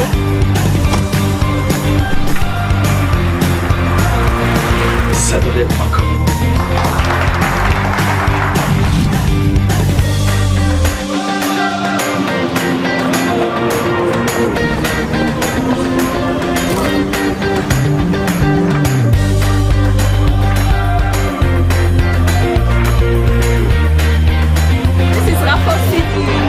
This is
As a trusted hospitality company with a global outreach, Ascot is committed to positively impacting the people and environments around us. We seek to deliver on this promise through our sustainability program, Ascot Cares, to meaningfully impact communities in places where we operate.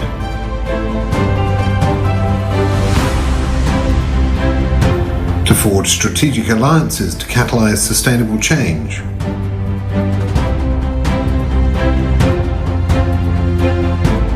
To accord everyone respect by practicing diversity, equity, and inclusion. To grow and operate sustainably with a keen consideration for the environment.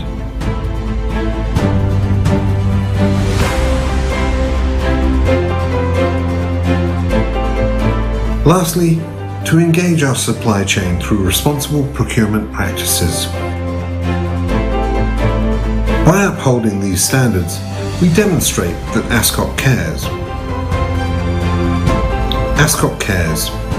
We put sustainability at the core of everything we do.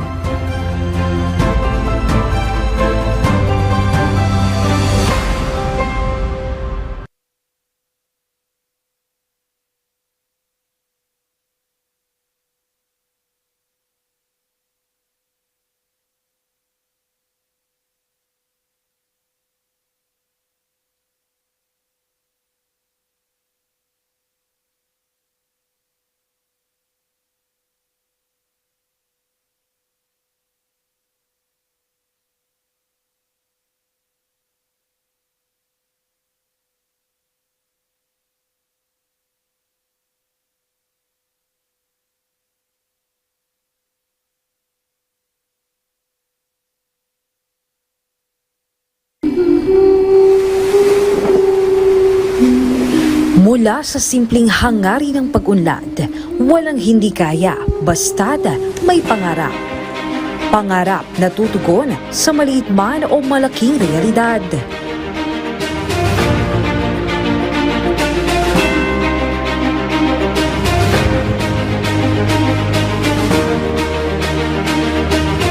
Malayo-layo na rin ang ating narating sa larangan ng pakikipag-ugnayan at komersyo, nakasabay sa mabilis na pagbabago ng panahon at katuwang sa muling pagbangon mula sa anumang hamon ng mundo. Mula noon hanggang ngayon, katuwang ang Philippine Ports Authority sa pag-unlad ng bansang Pilipinas. Nakahandang umalalay mula Luzon,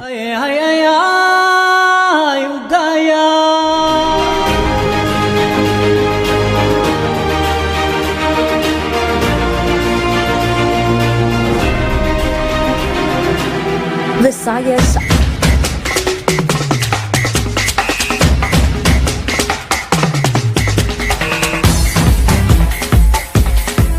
at Mindanao.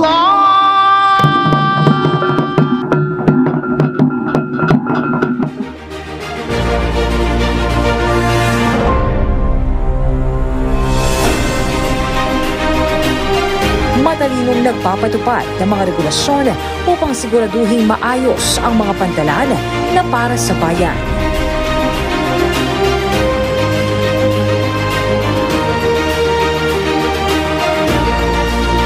Maaasahan anumang oras at panahon. Ma'am, sir, mau pengaga. Din mai, sarap iyo, ma'am. Pili na mo bagong arbis, ma'am. Katamis pa ini. Yan alin nga aga. Katuwang ng bawat Pilipino. Mapagkakatiwalaan sa tapat na serbisyong publiko, may malasakit at hindi makikibahagi sa anumang katiwalian. Walang lapis, walang kulang. Makadiyos, makakalikasan at makabansa. Maglilingkod ng patas nang walang pinipili kahit sino. Patuloy na mangangalaga at magbabantay sa sambayan ng Pilipino ng may puso at dedikasyon sa trabaho. Ito ang Philippine Ports Authority. Kasama mo sa pagbangon at sa pagunlad sa pag-asang abot tanaw. Dahil sa progresibong pantalan, aasenso ang bayan.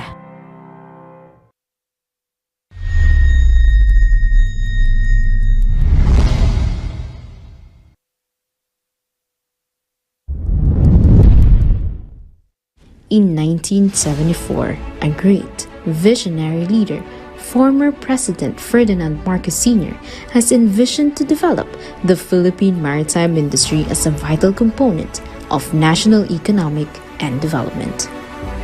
With its creation, pursuant to Presidential Decree No. 474, the Maritime Industry Authority was mandated to craft and implement a 10-year maritime industry development plan.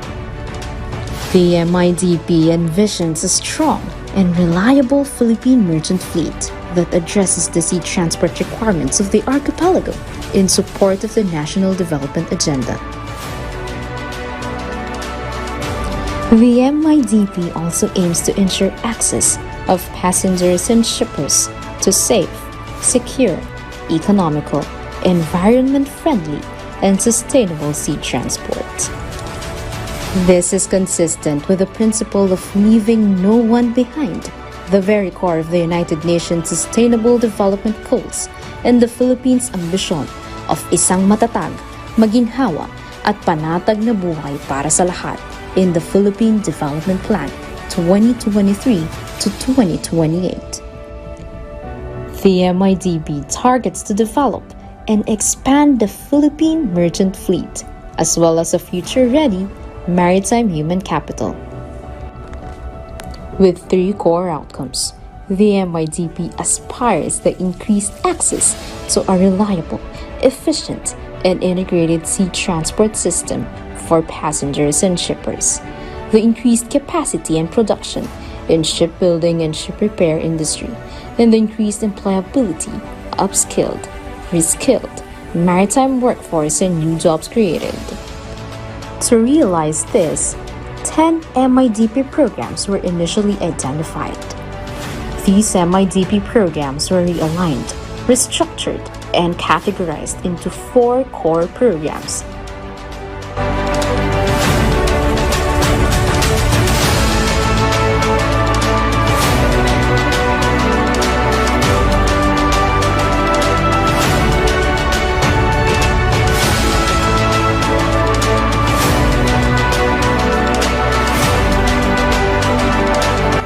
Overriding programs.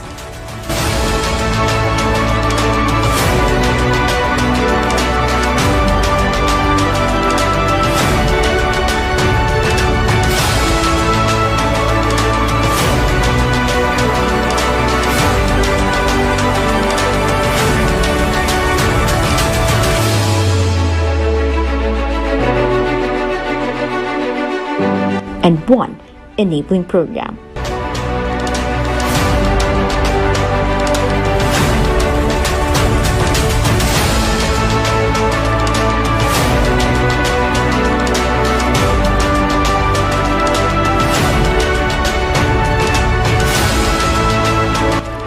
Programs are the focus sectors of the Philippine merchant fleet development and expansion. The overriding programs are vital instruments that cut across and are critical to achieving the desired outcomes of the core programs. Enabling program focuses on a whole-of-nation approach by empowering relevant government agencies and maritime industry stakeholders the impetus to push forward the core and overriding programs in order to achieve the overall targets of the MIDP 2028. By the full implementation of the MIDP in 2028, the Philippines shall have achieved linked more islands of the archipelago, expanded Philippine merchant fleet, increased employment opportunities, improved and seamless transport of cargo and agricultural products. Now is the time for the government and the industry to work together to realize the vision of transforming the Philippines into a strong maritime nation.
Sign up for a year for only 80 pesos per month. Visit tmt.ph/premium to get your free 30 days of the Manila Times Premium. The Philippines is divided into islands. It's innate for us to stay connected and essential for us to have a safe, reliable, and efficient inter-island transportation. At To Go, we are on a daily mission to transport our passengers safely and to ensure an unhampered flow of goods. We are here in the service of the Filipino people. To Go is a subsidiary of SM Investments Corporation, one of the largest conglomerates in the country. It offers multimodal transportation, warehousing, and inventory management, distribution, special containers, and project logistics, as well as e-commerce logistics, including last-mile deliveries and express courier deliveries. To Go also provides sea travel and a wide range of peripheral logistics such as freight forwarding, import and export processing, and customs brokerage. Backed by 148 years of expertise in transportation and logistics, To Go has made a mark for providing the best travel experiences, efficient movement of products and cargoes, and for catalyzing business growth in domestic and international markets. Go To Go!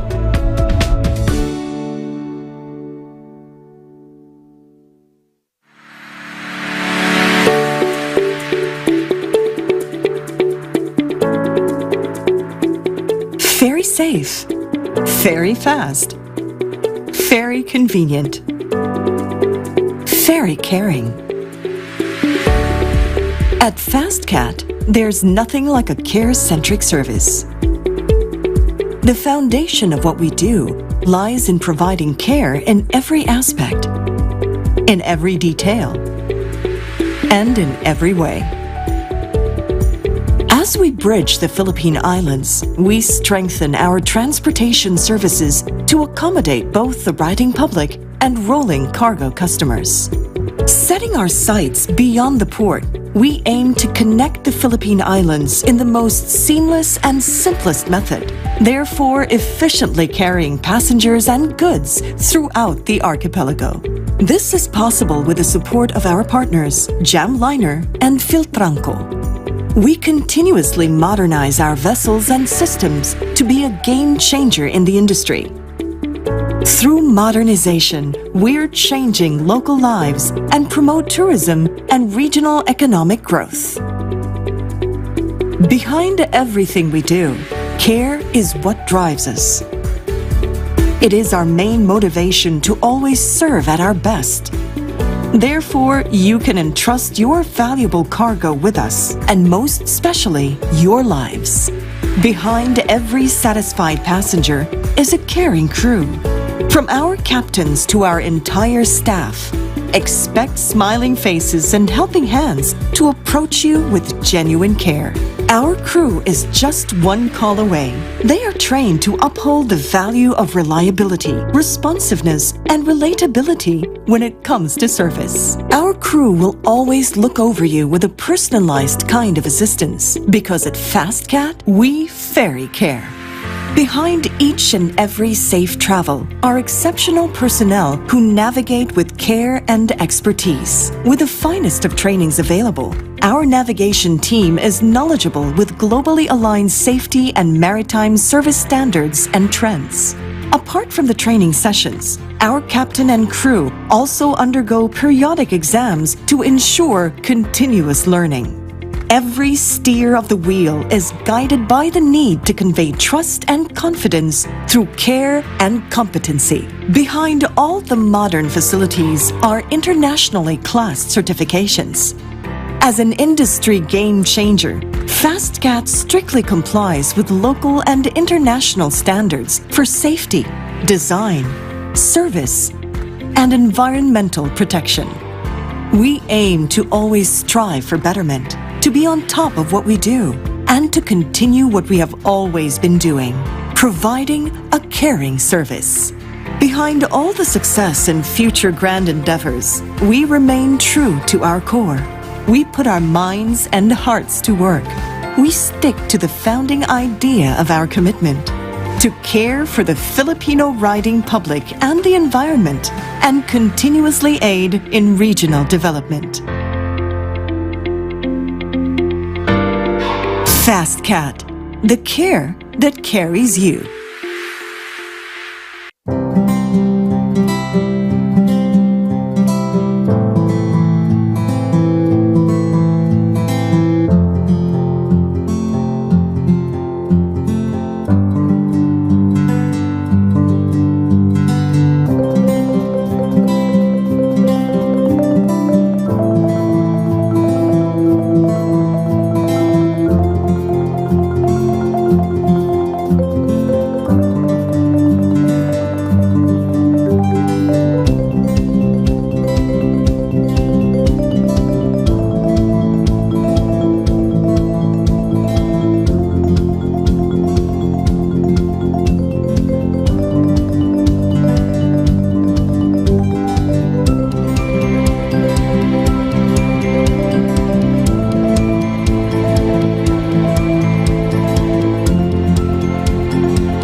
is not just one place.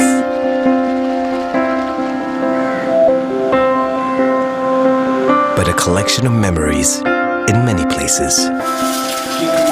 It's where you start the day with a smile. Where serious business gets done. And where traditions blend with conversations. It's where you don't just remember the city, but also the moments. And not just the adventure, but also the connection. It's where you share laughter. And where you share joy. Where seasons change, but not a moment is wasted. It's where your friends are, and new experiences await. And where no request is too small. Happy birthday! Because it's where we live. And the Ascot lifestyle we have come to love. Ascot is where we want to be.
Thank you for that generous introduction, sir.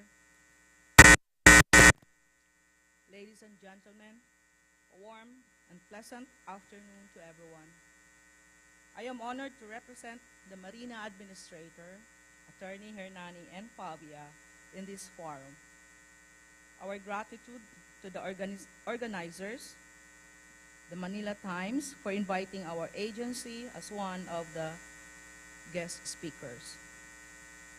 As your theme connotes, to become a maritime hub in Asia takes the collective efforts of all the industry players as well as the general public.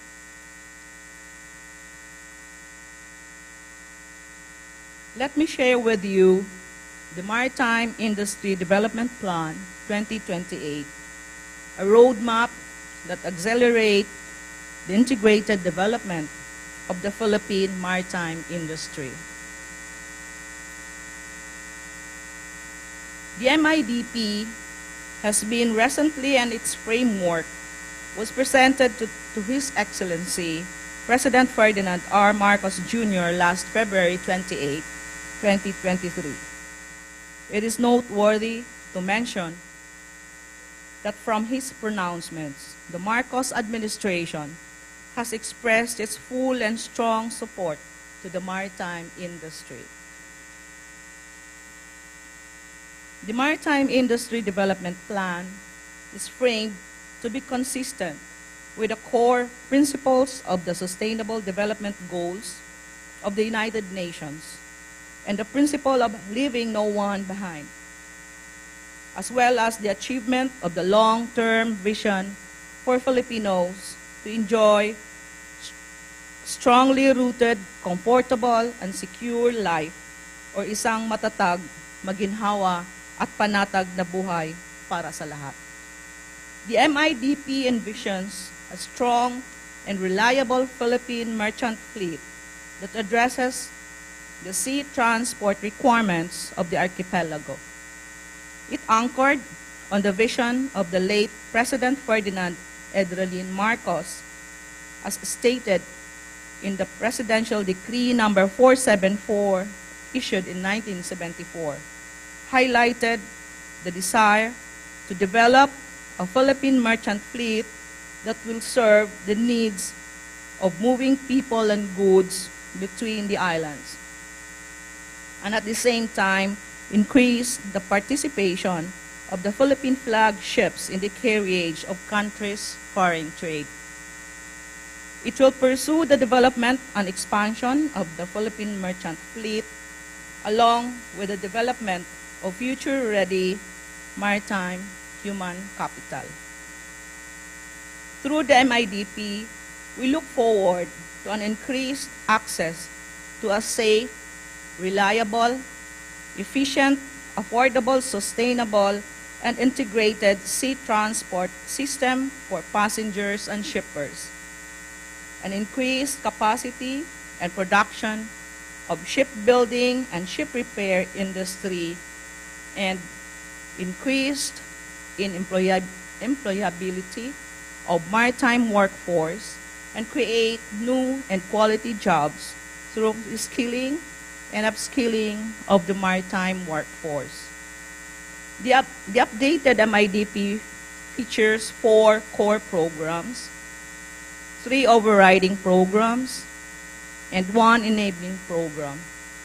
The goals and outcomes of each program are interrelated. The overriding programs underpin the goals and outcomes of the core programs, while the enabling program is geared towards facilitating the implementation of both the overriding and core programs. In the following slides, you will find the frameworks of each program. The first overriding program is the enhancement of maritime transport safety and security. The program aims to enhance the efficiency, safety, and security of all Philippine-registered ships operating within the national and international waters.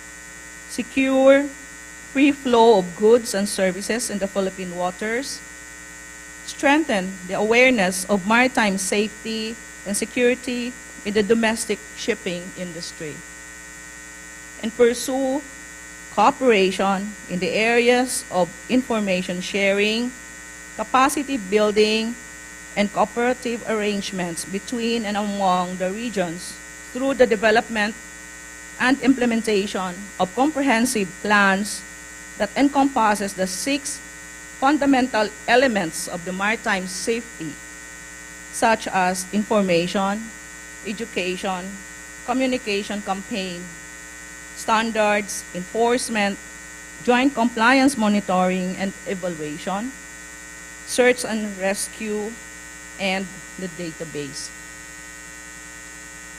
The second overriding program is the promotion of environmentally sustainable maritime industry. The Philippine Strategy for Maritime Environment Protection will accelerate implementation of environmental regulations and standards to prevent pollution from shipping activities, transfer and spread of invasive aquatic species, and reduce greenhouse gas emissions from ships, thereby reducing negative impacts to the marine environment. The development of homegrown technologies will be promoted to meet environmental standards at an affordable cost. The third overriding program is the implementation of sustainable maritime innovation, transformation, digitalization, and knowledge center. Digitalization and automation in maritime transport will optimize existing processes, create new business opportunities, and transform supply chains and the geography of trade.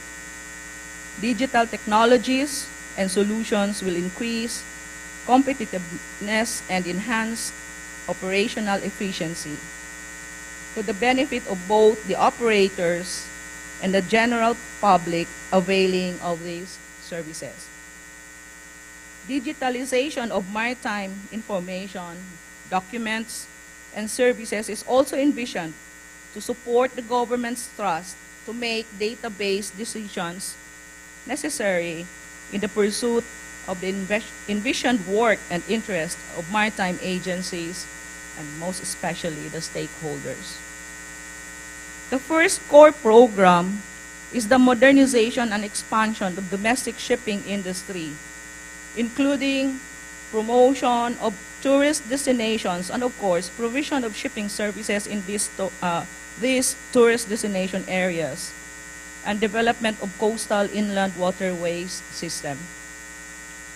The modernization and development of a strong and dynamic domestic shipping fleet will directly impact the general public through the provision of safe ships in rationalized routes.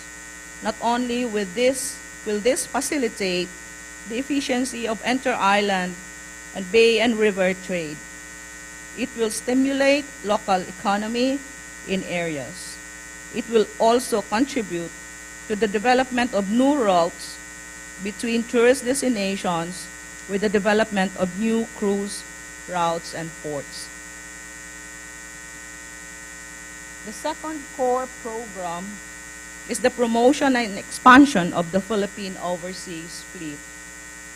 Recognizing the essential role of sea transport in the carriage of the country's foreign trade, strengthening the Philippines' ship registry is geared towards expanding the country's merchant fleet, thus reduce reliance on foreign flagged ships. This will also lead to the creation of employment opportunities to Filipino seafarers and shore-based maritime workers in manning ancillary services. The third core program is the modernization, expansion, and promotion of the Philippine shipbuilding and ship repair industry. The shipbuilding core program aims to address the increasing demand for modern and technologically advanced ships. The Philippines shipbuilding follows the top 3 ranking shipbuilders of the world, which serve as the impetus in raising the competitiveness of the industry, targeted as a priority outcome in the increase of domestic trading ships built in the Philippines, which results in foreign exchange savings which would otherwise to be paid to foreign shipbuilders. Likewise, attracting foreign ship owners in having their ships constructed in the Philippines will generate foreign exchange, thus help the country's balance of payments. The fourth core program is the promotion of highly skilled and competitive maritime workforce. The program focuses on preparing the maritime human resource to be a more competitive sector of the maritime industry. Through the program, a reservoir of competent maritime human resources will be maintained and will greatly contribute to the propagation of the industry's best practices, as well as the transfer of maritime knowledge and expertise through the academe and training institution.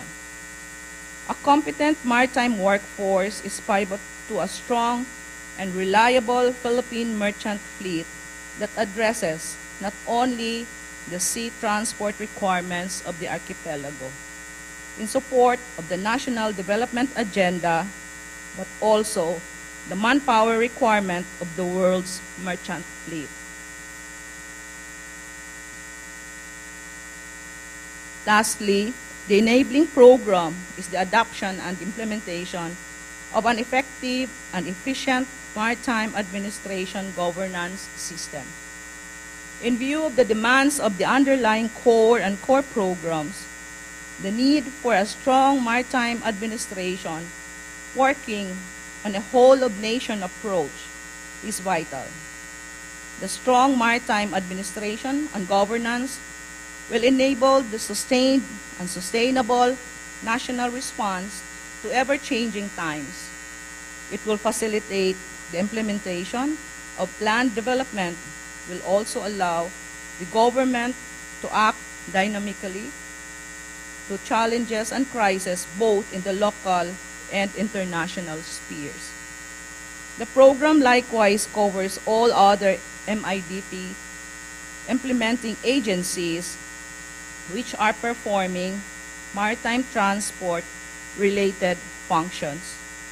Vital to the success of this program are components identified such as the organizational restructuring of the Marina, the sustained capacity building program, the enhanced maritime multilaterals and multi-sector linkages, and enhanced systems of strategic communication and risk management.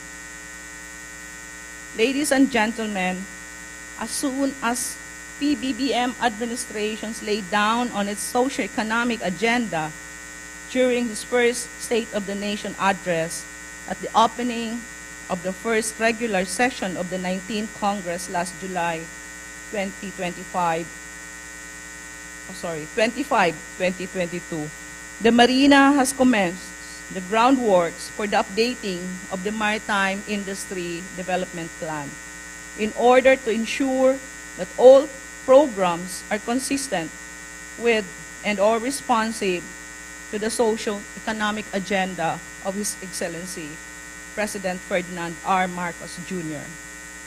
We believe that the support of our stakeholders on the implementation of the updated MIDP in the context of whole-of-nation approach is one of the keys for the Philippines to become a maritime hub in Asia. We are very thankful for the strong support expressed by our stakeholders during the February 28th summit. Indeed, we have sailed this far together, and we are more than ready to navigate the stormy seas and work together to keep our maritime industry on full speed ahead. Once again, congratulations to the Manila Times for organizing this forum, and more power to everyone. Magandang hapon po. And by the way, we have this for our reference, for your reference, for the milestones of the MIDP, covering the period 2019 to 2022. We have this QR code on screen, and feel free to take a photo and scan direct. Thank you, and God bless us all. Thank you for that detailed talk, Marina, Deputy Administrator Dinapol. We'll be asking you to join us again later for the fireside chat with our Manila Times Maritime columnist, Yashika Torib, later. But in the meantime, we shall now proceed with our fourth and final talk. Now, our fourth speaker is another lawyer, having finished her legal studies at the University of the East after taking BS Foreign Service at the University of the Philippines.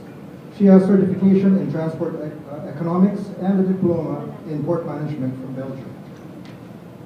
She has also worked for Marina for 24 years and has been the International Maritime Organization, or IMO, regional coordinator, first to hold that position, and has held that position for about 10 years or so. Now, after retiring from the IMO, the organization gave her a 10-year project on the protection of the marine environment under the auspices of the Norwegian Agency for Development Cooperation. And she is also a maritime columnist for the Manila Times. Ladies and gentlemen, please give a warm welcome to International Maritime Organization, or IMO, Regional Consultant, Attorney Brenda Pimenta. Thank you very much for that introduction. How do I use this? I'm not techie, you know. So when I push this, it will go. Yeah. Okay. I'm not techie, and I'm being asked to talk about digitalization and digitization. I think when I look at the crowd, I should be the eldest in this group. I joined Marina when the president was a Marcos. And I'm doing this speech now with a Marcos as president. So I hope no one can contest whatever I say historically.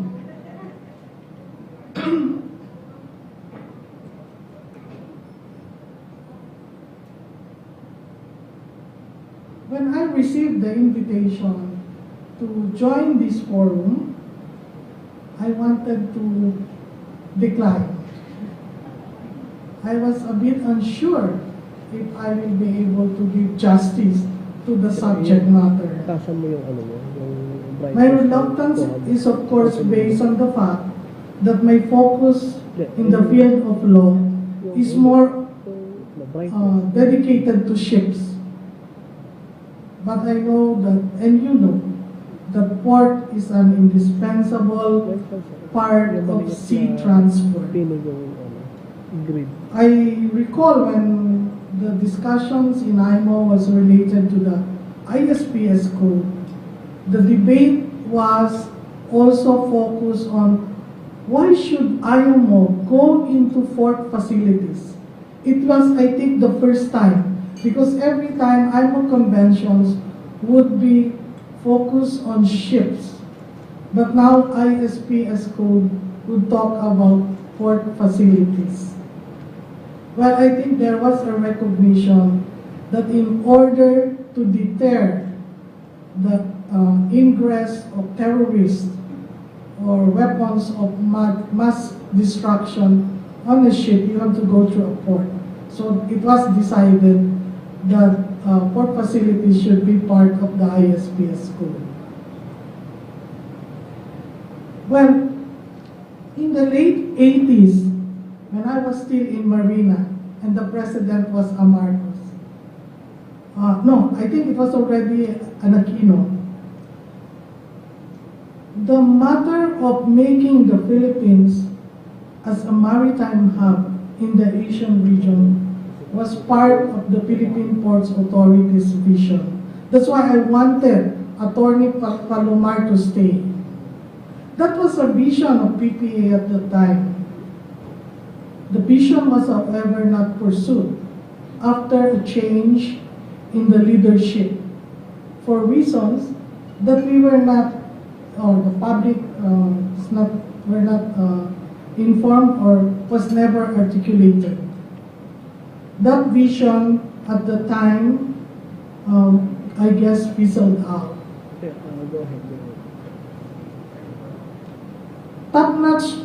Top-notch ports like Singapore and Hong Kong in Asia are trying to outclass each other. I thought then at the time, if the Philippines is to be a maritime hub, we must at least be as good as our competitors. At the time, can we be as good as Singapore or Hong Kong? Even at this time, I don't think we are as good as them.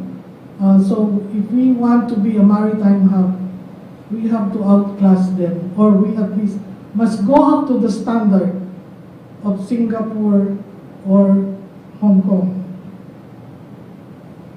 But the question is digitization or digitalization the only things we need to do in order to go up to the level of Singapore and Hong Kong?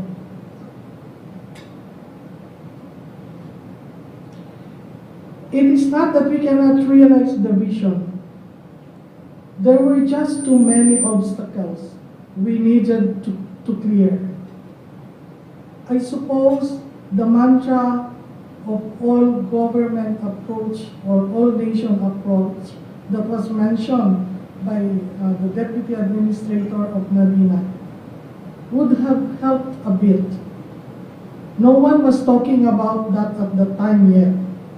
So, but now it's always being cited by government. Wherever, in Congress, hearings, or wherever you talk government people talking about all-nation approach. Even then, industry stakeholders were not looking at that vision of making the Philippines a maritime hub. I guess the time they were just too busy coping with the advent in the Philippines of containerization. And that was the focus of all efforts to modernize the country's ports. I'm talking about in the 80s. Singapore, a country at the time in 1965, I think, exited the Malaysian Federation, was bent on developing its transport system. You know, Lee Kuan Yew, when he was actually practically kicked out of the Malaysian Federation, he put up 4 public enterprises, all revolving on transport. What are these 4 public enterprises? Singapore Airlines, Keppel Shipbuilding, Neptune Orient Shipping Lines, and of course, the Iron and Steel Corporation. So those were the 4 very important public enterprises that Lee Kuan Yew put up. So that's how important transport to them is. It is therefore no surprise that the next thing, the next infrastructure that Singapore built were its ports and airport. That was persistence to the max. You look at Singapore now. Hindi, I'm sorry our friends from Panama, they did not stop at the vision. They did make things happen. Singapore provides the best practices in putting up a maritime hub. Singapore recognized that while it sits right strategically in the Malacca Strait, making it an attractive port of call for ships, they also recognized it is important to deliver efficient services to the shipping community. Government must be able to provide basic services such as land transport, communication facilities, uninterrupted electricity, and cheap fuel and bunker products, among others. Now what I'm talking about now, I'm bringing you back to Earth. Kanina, we're talking of visions and plans and programs, etc. So these are the things that matter. We should say, and we recognize that Singapore has a very small population. I think the population of Singapore is just one barangay in the Philippines, you know. But they were able to attract expatriate workers. When you visit one of the biggest ship repair company in Singapore, repairing naval ships of the US and Australia, the engineers are Filipinos. Just recently I was there. And when I looked at them, they were working for Singapore. So, but we're still looking for some good naval architects here and engineers. They're there in Singapore. Because Singapore not only pays good, but they are also able to provide continuous training for their people.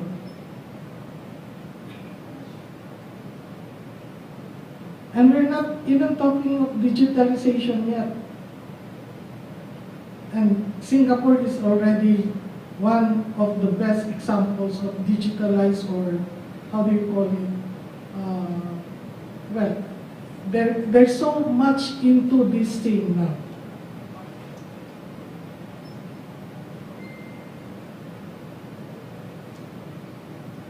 The vision of making the Philippines a maritime hub in the region has been revived. I said it was a vision before. And I think, and you saw that the Deputy Administrator said, talked about the MIDP.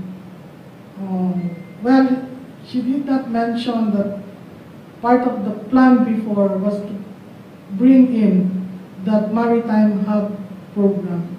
But I think somehow it was relegated to some, it was downgraded as a vision for the MIDP. Is that correct, Director Louis?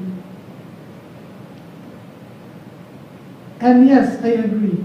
Not only is making the country a maritime hub dependent on the efficient services that I mentioned earlier, digitalization is an added factor for pushing the vision of a maritime hub. To prove the country's commitment to achieving the vision, government must showcase concrete action and undertaking. You can have as many administrative orders, many maritime, what do you call this? Maritime, how do you call that, MCs, or executive orders, or what other issuance. You can have as many, but are you implementing them? Are you making them realize the objectives? Do the, Ms. Pastrana said earlier, how do people look at it? Do they feel it? You can have all legislations on maritime, but are these implementable? Up to this time, some laws in maritime are still struggling on how it is to implement it. Take the issue of STCW Convention for seafarers. So up to now, there is a clamor to review the way we are implementing that convention. So what we are saying here is, you have to do what you are saying. And as I said, People watch what you do more than what you say.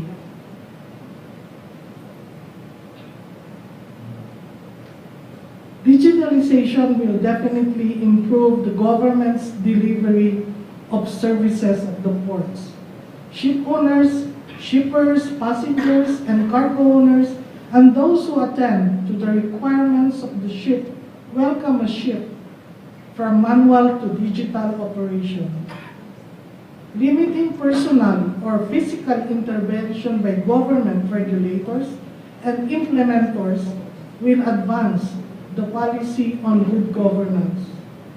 Still, government needs to install robust safeguards. I think Ms. Pastrana mentioned a lot of this during her presentation. Because after all, inputting, collating, and evaluating data is undertaken by people. One other question to be asked: are the necessary manpower, equipment, systems, and processes being in place?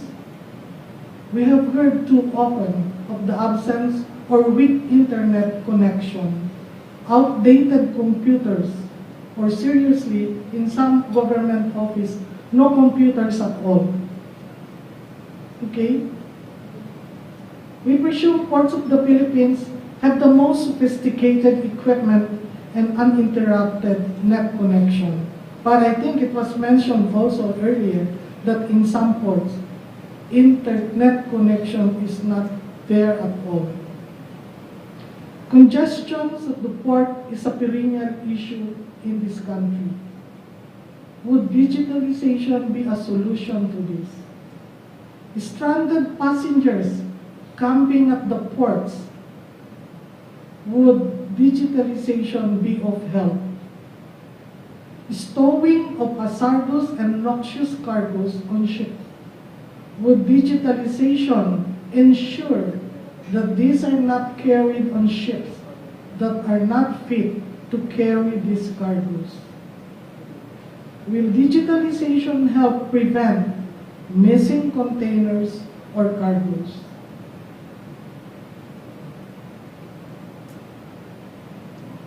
The oil carried by MT Princess Empress was loaded in a private port, not one operated by a government port, PPA. That's why I wanted him to stay to listen.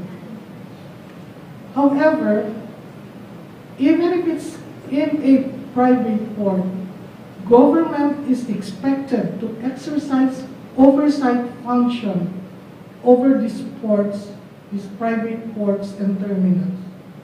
Was any semblance of checking remotely being possible at all in that case? As a government agency, I think I have to call out Marina here, DA Dinopol, was supposed to check on the ship's documentation. No, I think this is Coast Guard. Prior to clearing the ship to sail, accessing information through digitized data would have allowed the inspector to determine the integrity of the documents. Not so possibly in this case. Marina, on the other hand, in issuing the ship certificates, was a random check of the authenticity of validity of the documents being possible at all. I think if the Philippine Coast Guard was able to check whether that document that ship was carrying was really issued authentically, then maybe that document, that certificate, would have come from the Marina. And Marina, if they have digitized their data, they would have easily advised Coast Guard that this ship has no CPC at all. But it's not. So, I'm sorry that contrary to what you expected for me to deliver, I instead listed questions which I think proponents to make the Philippines a maritime hub must consider. I think in the 4 slides that I have shown you, many other questions will have to be asked. I am making the Philippines a maritime hub in Asia, and digitalization is one way to do that. However, I think the chairman of the Manila Times also mentioned it. Appreciating that we are a maritime nation by the wider Philippine community is as important. I think it's very important. In fact, a basic barrier to making the country a maritime hub is that not too many of us understand what it is to be an archipelago. We only know maritime, or we always equate maritime to a seafarer. As a little boy, and you ask, you know, we have many islands. We have a big portion of our country is made up of water. And what will he say? Ah yes, seaman, I want to board a ship when I grow up. That is what we have. Our policymakers, our politicians, our government leaders always plan in favor of land-based planning. We have forgotten that our history will show how important maritime is to us. And maybe very few of you would know, 80% of the galleon ships that sailed between the Philippines, between Manila and Mexico, were built here in the Philippines. 80%. So if you have 30 ships, 80% of those galleon ships. And you know the workers who were conscripted, they were coming from Pampanga. They were coming from Cebu. Maybe Pampanga because there were so many hardwoods in Pampanga at the time. Kaya siguro, you know, the Betis furniture. So you remember that many of those ships that were trading during the galleon trade were built by Filipinos, built here in the Philippines. Di nyo alam, no? I will refer to the book that I read about it. Well, again, maybe as I have only 4 slides, very simple. I always think simple when I think of maritime. Let us all go back to the basics, sirs and moms. Thank you very much. Thank you for sharing your sea of knowledge with us, Attorney Pimentel. May we invite you to remain on stage for our fireside chat. And as we invite our maritime columnist, Yashika Turip, to join us to moderate. And we welcome again Marina, Deputy Administrator, to please join us on stage.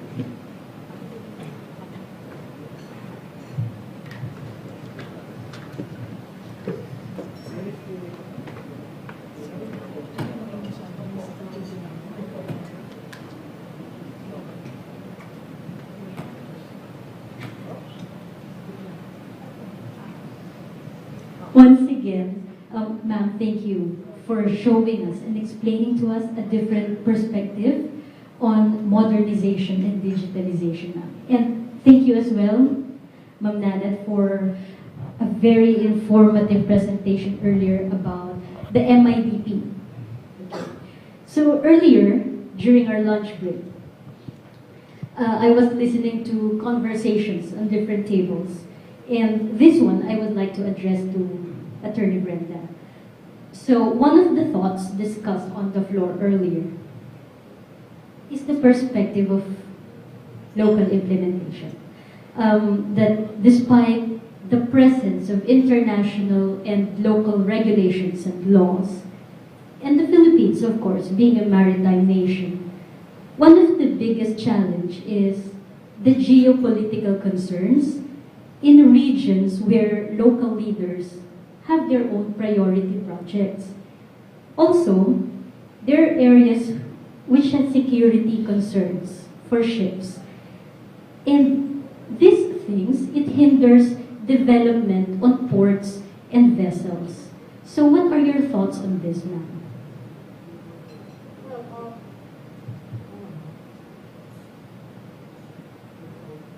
Well, I think it will take a lot of discussions on these issues.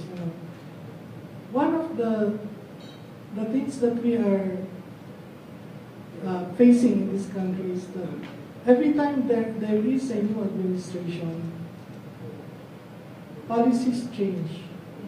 And in shipping, the ship owners, even the international community, we always look at transparency, consistency, and coherence. I really don't want to discuss because I will be calling out on Congress, on the executive branch, and all this. Look at our maritime legislation.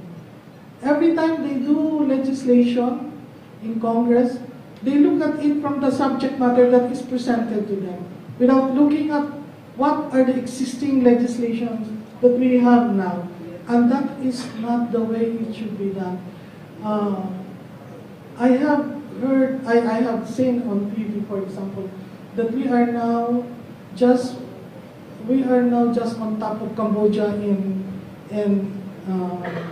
what else? No, now PDR is not even a maritime nation.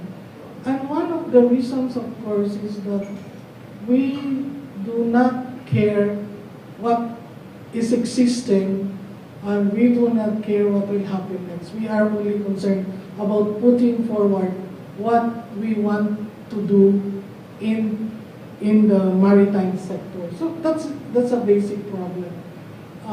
Unless there, in government, for example, and in the Philippine Coast Guard, I don't know, in the Philippine Ports Authority, people change their position every now and then. Every 3 months, directors, people are being rotated. Just when they are beginning to understand what this new job is for them, they are rotated. So how can we even think of having all this progress, etc.? I think PPA may be the vision I mentioned to you.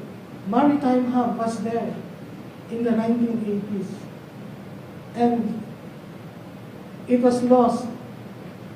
Now we are reviving it, and we are using digitalization as a reason. Modernization at the time when the vision was made in the late 1980s, we were already talking of modernization. So all the things that were shown, this is why I don't want to speak in forums like this, because I have to call out on government. All these things that were mentioned, we have seen that in the 1980s. Well, I'm proud to say that I am now doing some consultancy projects with Marina, and the one that was shown by DA Dinoto earlier, I was part of putting in very simple terms the MIDP. So, well, I hope things will happen, but again, let us see. People watch what you do and not what you say. Thank you very much. Thank you, ma'am. So, it's always dependent on the leaders who are, who are seated there, whether it's going to be their priority project.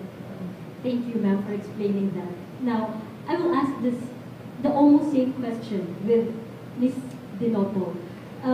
Ma'am, modernization has always been here, and some of our ports and other sectors are already modernizing and expanding.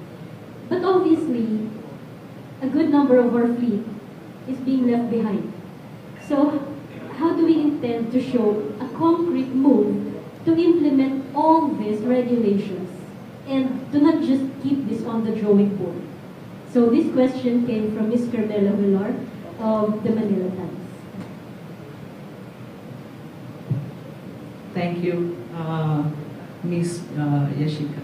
Thank you for that question. Yeah, as mentioned earlier by Attorney Pintel, that it was there during the 80s yet. And my boss, our mentor, kaya medyo na-nervous ako na dito yung aming mentor.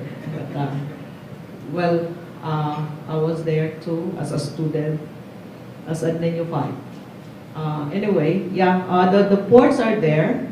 It's ready. Now comes the role of Marina.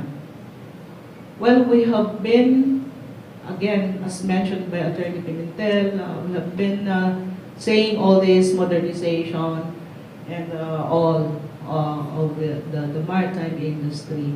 We do have programs. Well, Madam Pastrana here is one of the key players.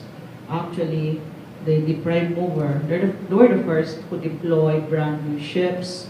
Currently, we now have more than 33 brand new passenger ships operating in the inter-island trade. But during the last administration, the PPA has been telling the whole world, the whole Philippines, that they've been constructing ships,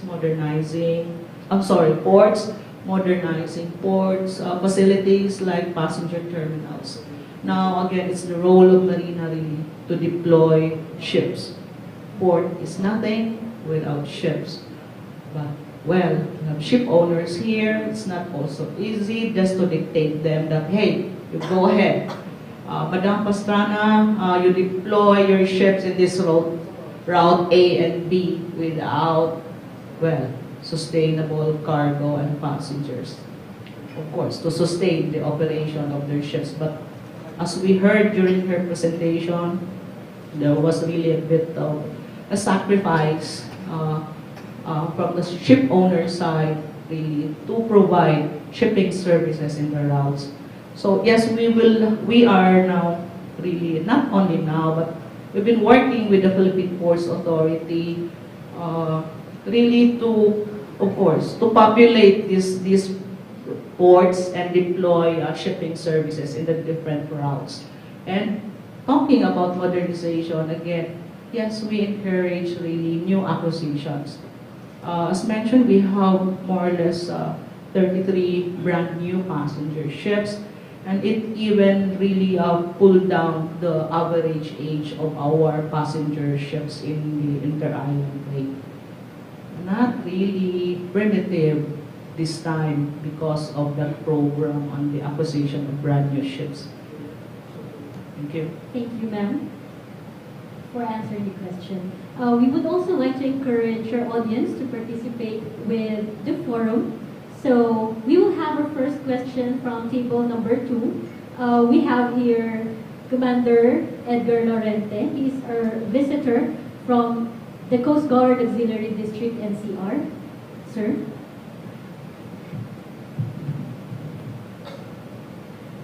Thank you, Captain Yashika. Yes, just recently we had this from you, Madam. The biggest commuter ship being delivered to other foreign country that was built in the Philippines. And it was built by the Philippines. What would be the future of shipbuilding industry in the Philippines after the pandemic? And my second question, ma'am, is how the government and maritime sectors plans and planning to addressing the labor demands given challenges of the Filipino seafarers community for their employment and careers for the continuity both on local and international after their career from international maritime careers. Thank you, ma'am.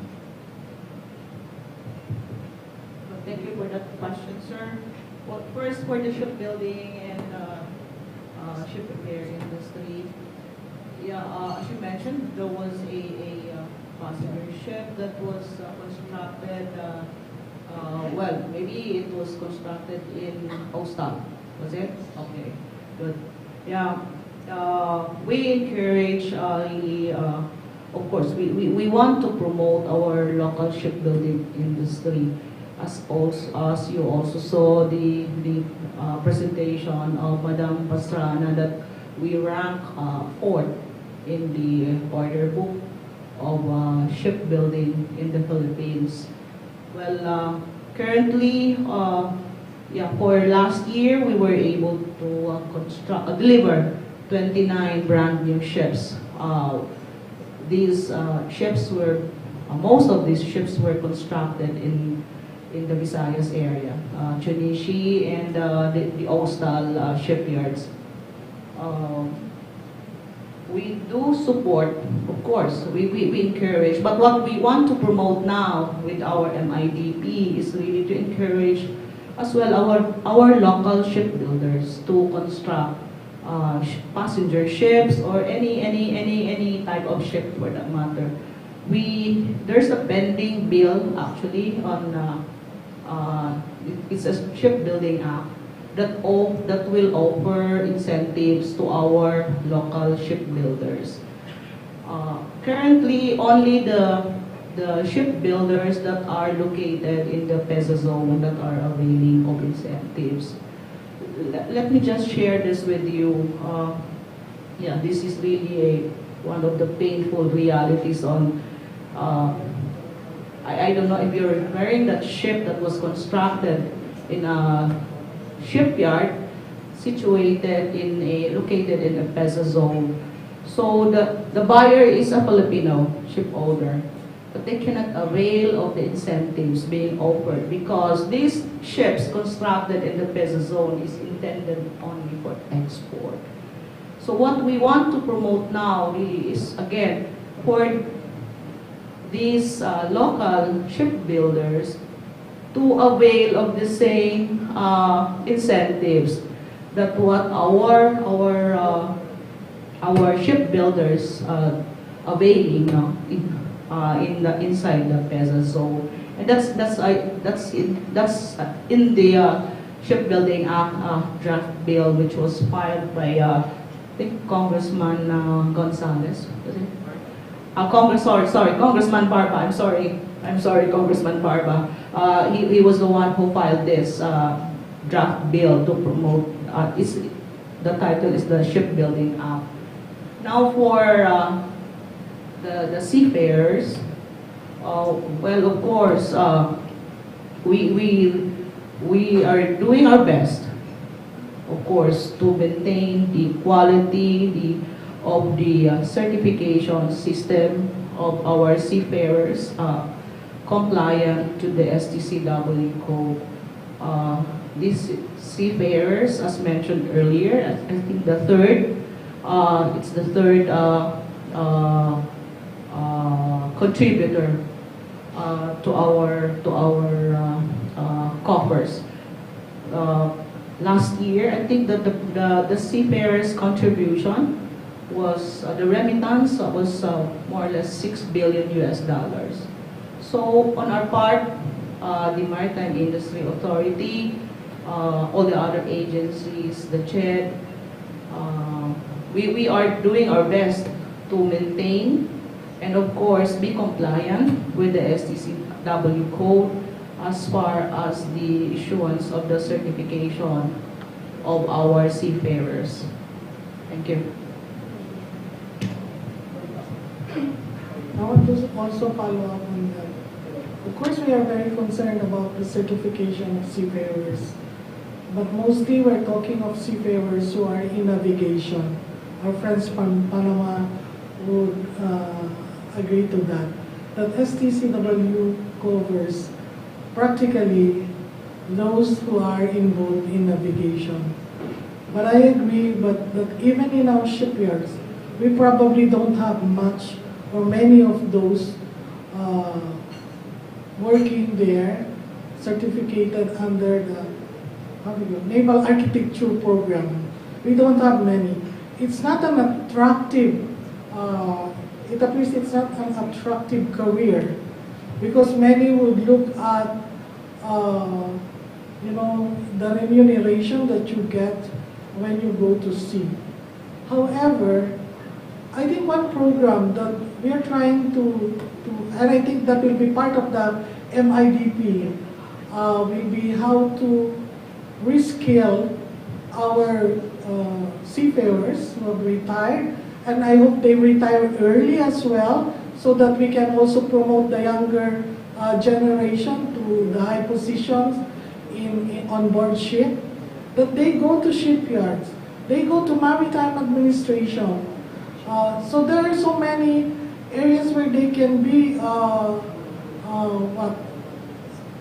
they can be seek employment. They could be gainfully employed. Again, there's another set of workforce. You don't have to go to a baccalaureate course. We need, I understand, a lot of skilled workers on board, fitters, welders. I was approached by some mining agencies. They need fitters and welders. So I think we should not just be known as the seafarers' capital of the world. We should be also seen as the maritime workforce of the world. So we're working on that very closely with the Association of Maritime Higher Institutions. I'm a legal consultant of that group, and we are trying to encourage schools to open programs that will cater to those who are interested in non-shipboard careers, maritime non-shipboard careers. Thank you. Ship management, ma'am. Yes. Right. Hospitality, maritime administration, skilled workers, and hospitality industry on board ships as well. We have a follow-up question from the floor. We have one from Ms. Carmela Wallar.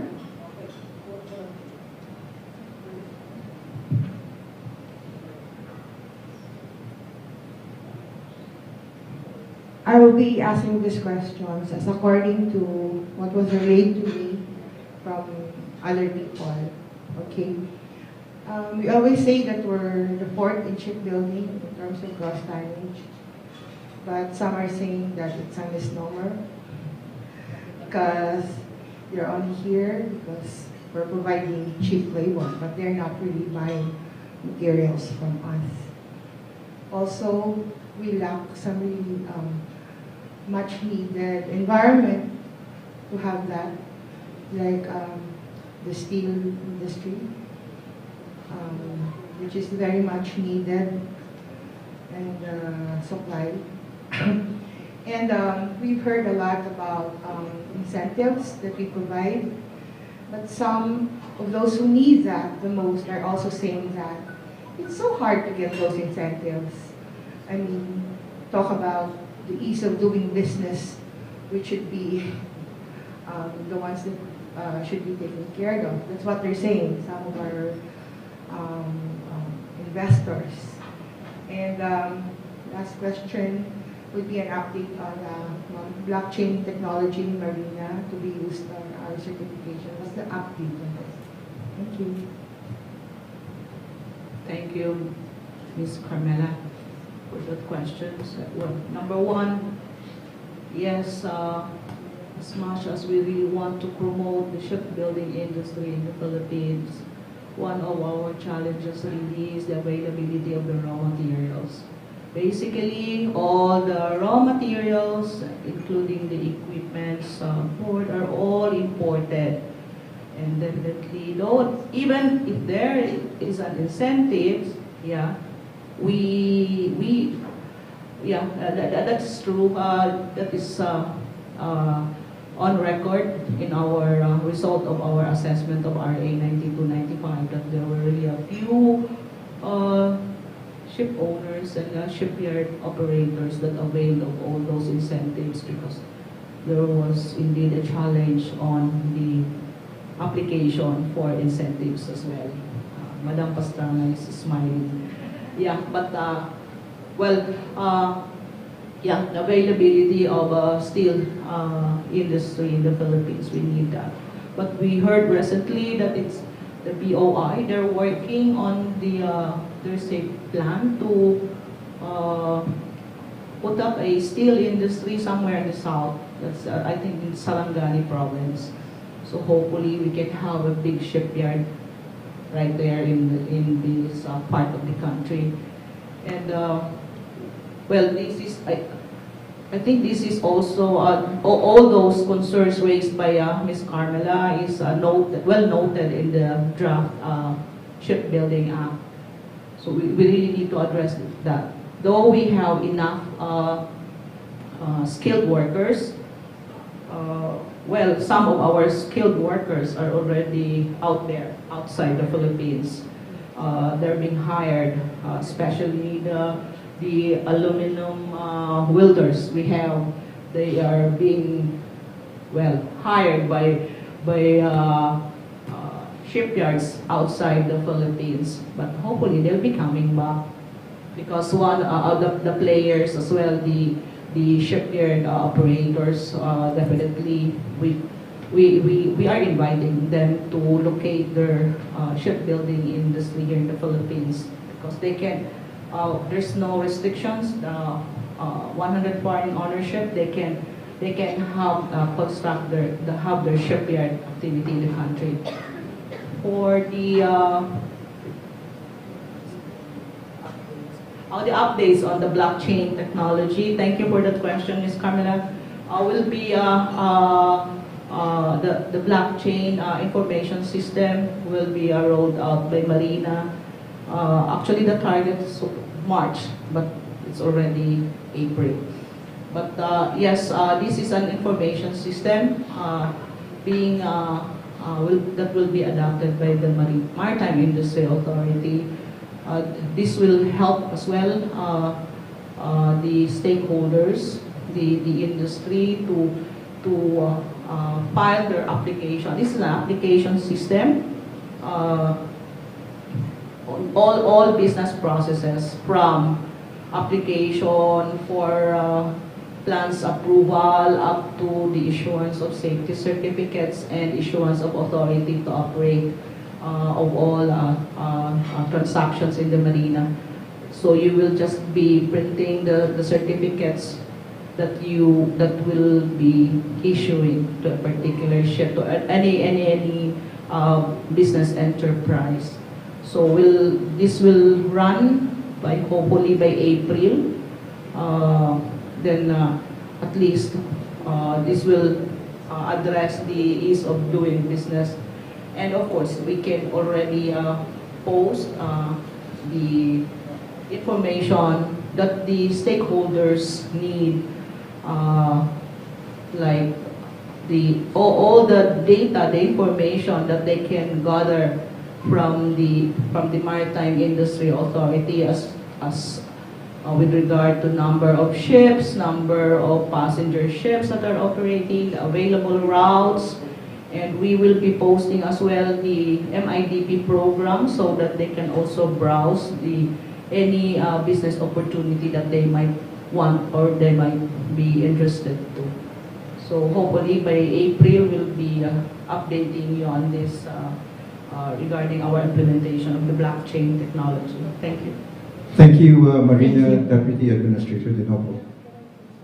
Yes, please go ahead. Yeah, on the question of Ms. Carmela on citing the Philippines as the fourth biggest shipbuilder, I think we have to correct that the A, because when you look up the first three, China, Japan, and Korea, and then Philippines, you look at the gap between the third and the fourth, it's really very wide. So anytime, sometime, someone can go in to that gap. So it's really big, the gap from the first three and the Philippines. So maybe we have to change the way we present it.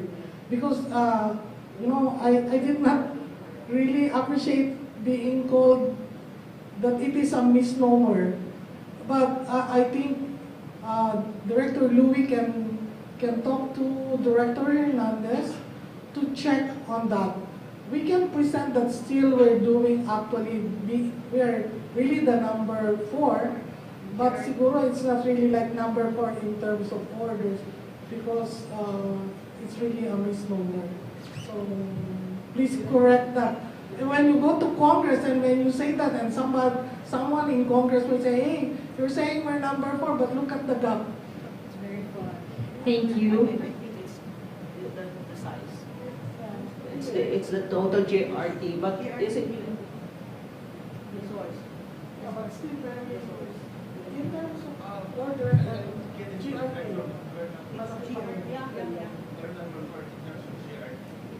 We're number 4 in terms of the size, gross tonnage.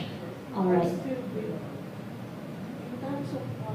terms of order and GRT, still big. Because you're talking of China, Japan, and Korea. And by the way, I don't know, I'm not good in economics, but like for example, the Chuneshi and Kepan, we have Kepan. I think whatever they produce here would be inputted in their gross national product, not ours. Yes, because it's yeah.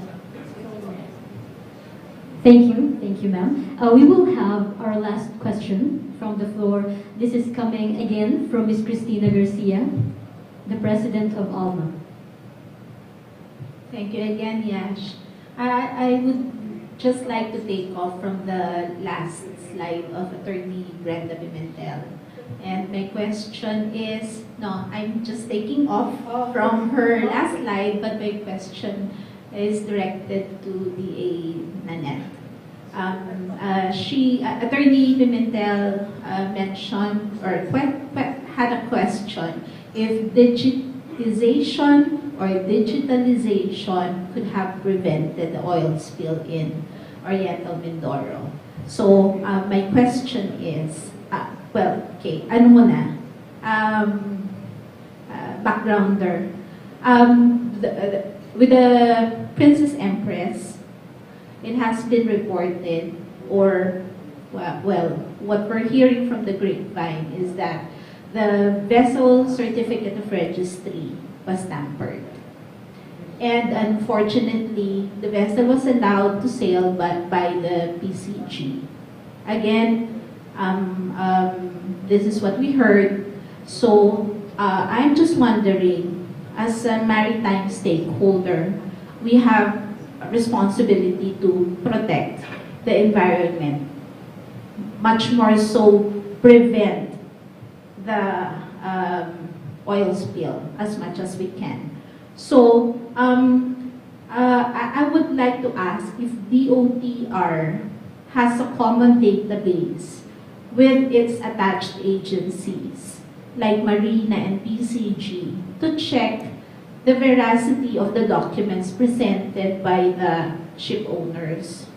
Because if you have, like this is also one of the programs of MIDP, the data sharing, integrated data with government agencies, no? Because if the OTR has, I'm just assuming that PCG can readily access that database to check if the document presented to them is indeed authentic or falsified. Because even when we saw the vessel registry of the vessel, shipyard niya, Bataan. But when during the investigation, Malabon daw. Di ba parang can be easily checked sana. So, Ma'am Nanette,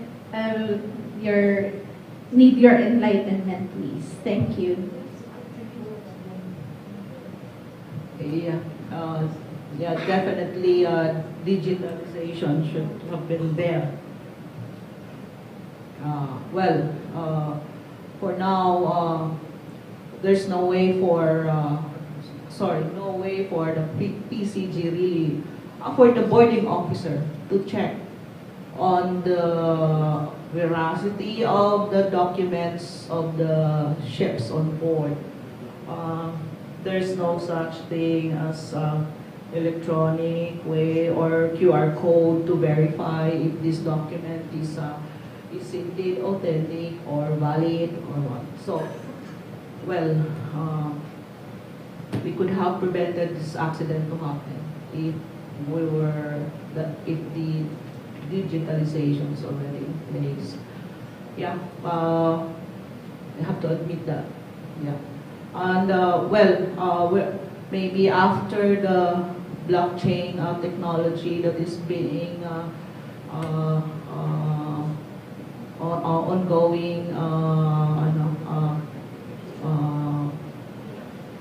implementation of this information system in the Marina, perhaps we could share this now, of course, with the Philippine Coast Guard, and not only Philippine Coast Guard, with all the other partner agencies engaged in the maritime industry. I don't want to comment on the statement of Ms. Tina here because the investigation is still ongoing. So, well, later on or sooner, everybody will of course hear that the result of the investigation.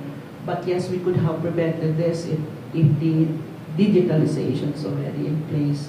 But we are working on that, and hopefully once the blockchain technology information system being adopted by Marina will roll out. So yes, definitely, as I mentioned, supposedly we have to run that by March, and by June. Louis is telling me that June is already full full implementation. Thank you. Yeah, I think the DA showed us the framework of the MIDP, and two of the enabling programs refer to marine environment protection and digitalization. And we're looking at 2028 as completion, but in the meantime, I think they're trying to already have some progress in these enabling programs. We will look at it and we will call out on Marina how far they have done so far. We are preparing some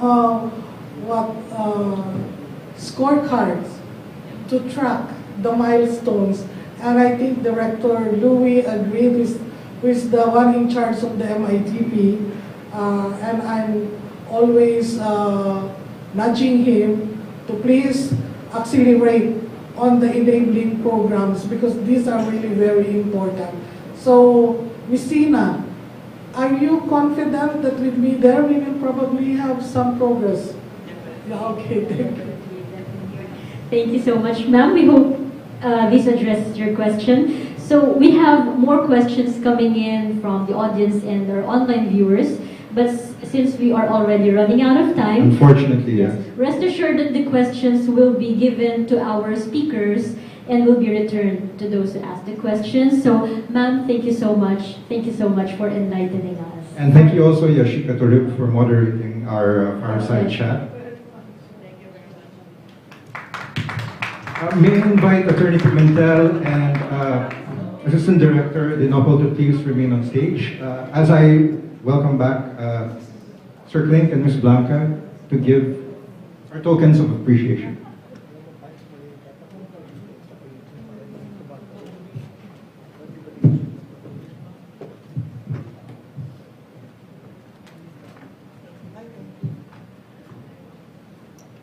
So we hope that these convey in a simple yet sincere way our thanks for bringing our event to safe harbor.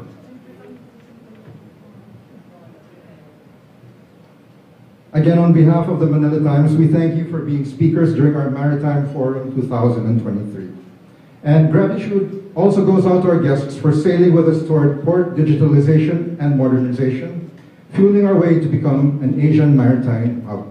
Thank you and have a great day ahead. What's your step here? Ito pala siya. Okay. 71 years old. Oh, yeah, sure.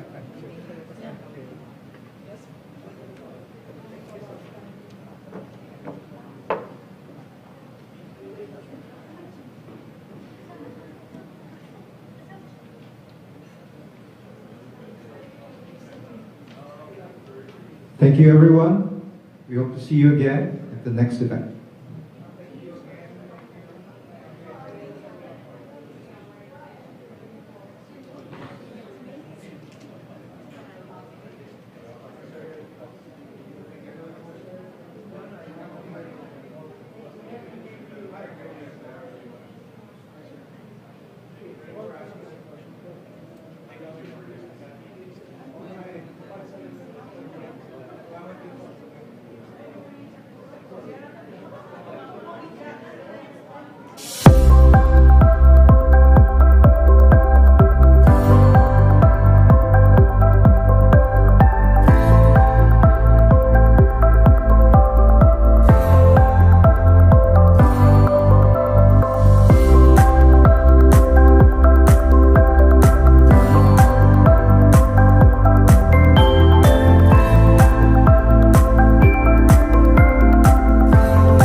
Sign up for a year for only 80 pesos per month. Visit tmt.ph/premium to get your free 30 days of the Manila Times Premium. The Philippines is divided into islands. It's innate for us to stay connected and essential for us to have a safe, reliable, and efficient inter-island transportation. At To Go, we are on a daily mission to transport our passengers safely and to ensure an unhampered flow of goods. We are here in the service of the Filipino people. To Go is a subsidiary of SM Investments Corporation, one of the largest conglomerates in the country. It offers multimodal transportation, warehousing, and inventory management, distribution, special containers, and project logistics, as well as e-commerce logistics, including last-mile deliveries and express courier deliveries. To Go also provides sea travel and a wide range of peripheral logistics such as freight forwarding, import and export processing, and customs brokerage. Backed by 148 years of expertise in transportation and logistics, To Go has made a mark for providing the best travel experiences, efficient movement of products and cargoes, and for catalyzing business growth in domestic and international markets. Go To Go!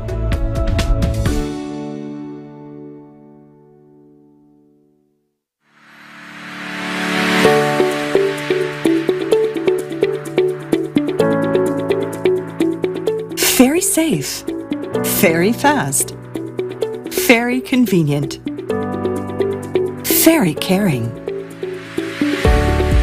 At FastCat, there's nothing like a care-centric service. The foundation of what we do lies in providing care in every aspect, in every detail, and in every way. As we bridge the Philippine Islands, we strengthen our transportation services to accommodate both the riding public and rolling cargo customers. Setting our sights beyond the port, we aim to connect the Philippine Islands in the most seamless and simplest method, therefore efficiently carrying passengers and goods throughout the archipelago. This is possible with the support of our partners, Jam Liner and Filtranco. We continuously modernize our vessels and systems to be a game changer in the industry. Through modernization, we're changing local lives and promote tourism and regional economic growth. Behind everything we do, care is what drives us. It is our main motivation to always serve at our best. Therefore, you can entrust your valuable cargo with us, and most especially, your lives. Behind every satisfied passenger is a caring crew. From our captains to our entire staff, expect smiling faces and helping hands to approach you with genuine care. Our crew is just one call away. They are trained to uphold the value of reliability, responsiveness, and relatability when it comes to service. Our crew will always look over you with a personalized kind of assistance, because at FastCat, we ferry care. Behind each and every safe travel are exceptional personnel who navigate with care and expertise. With the finest of trainings available, our navigation team is knowledgeable with globally aligned safety and maritime service standards and trends. Apart from the training sessions, our captain and crew also undergo periodic exams to ensure continuous learning. Every steer of the wheel is guided by the need to convey trust and confidence through care and competency. Behind all the modern facilities are internationally classed certifications. As an industry game changer, FastCat strictly complies with local and international standards for safety, design, service, and environmental protection. We aim to always strive for betterment, to be on top of what we do, and to continue what we have always been doing, providing a caring service. Behind all the success and future grand endeavors, we remain true to our core. We put our minds and hearts to work. We stick to the founding idea of our commitment, to care for the Filipino riding public and the environment, and continuously aid in regional development. FastCat, the care that carries you.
is not just one place.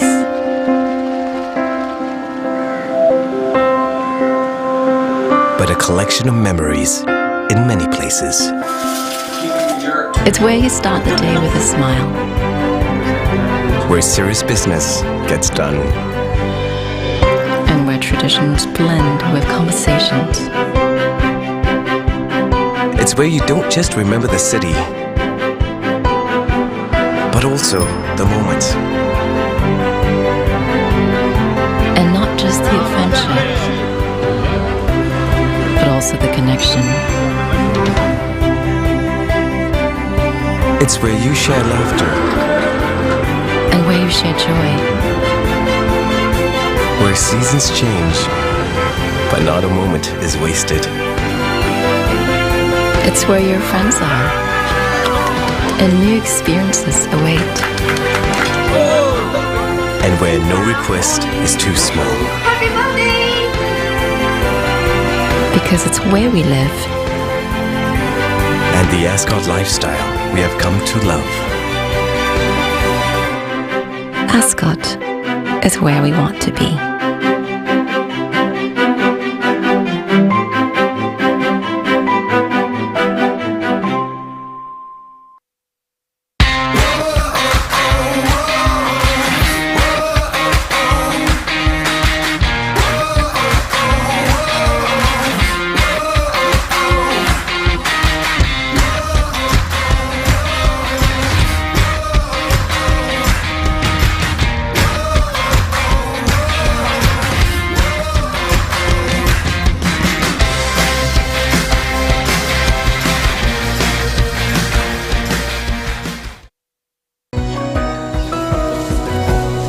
Our happy place.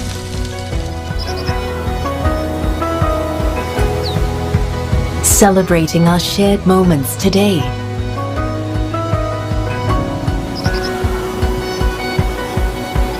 With hope for tomorrow. A place where we find harmony within ourselves. With everything that is around us. And with those we love.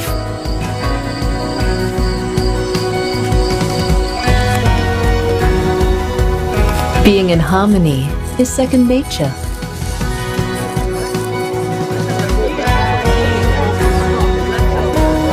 When we are at Somerset.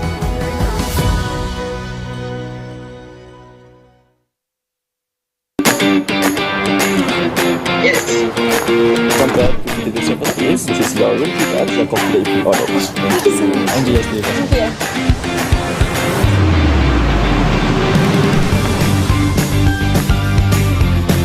Welcome back to my channel. I'm heading out. This is Emily. Very beautiful day.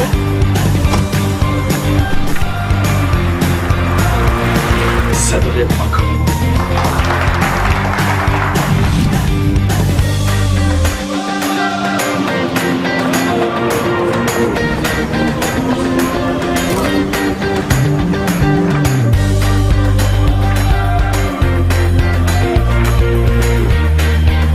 This is Raffles City. This is home we are going to paradise now.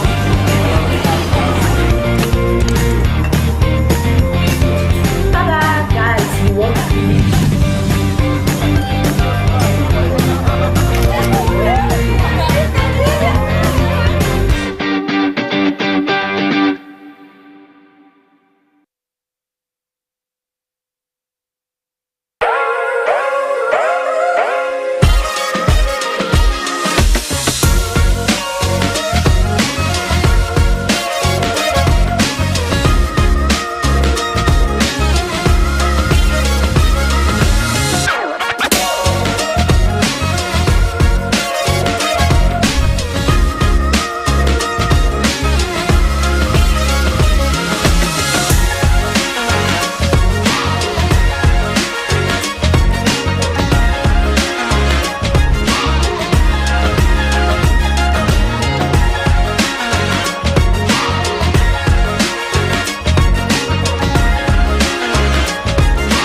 trusted hospitality company with a global outreach, Ascot is committed to positively impacting the people and environments around us. We seek to deliver on this promise through our sustainability program, Ascot Cares, to meaningfully impact communities in places where we operate.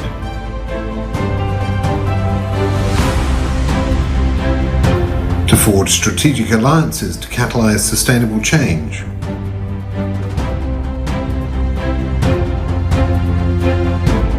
To accord everyone respect by practicing diversity, equity, and inclusion. To grow and operate sustainably with a keen consideration for the environment.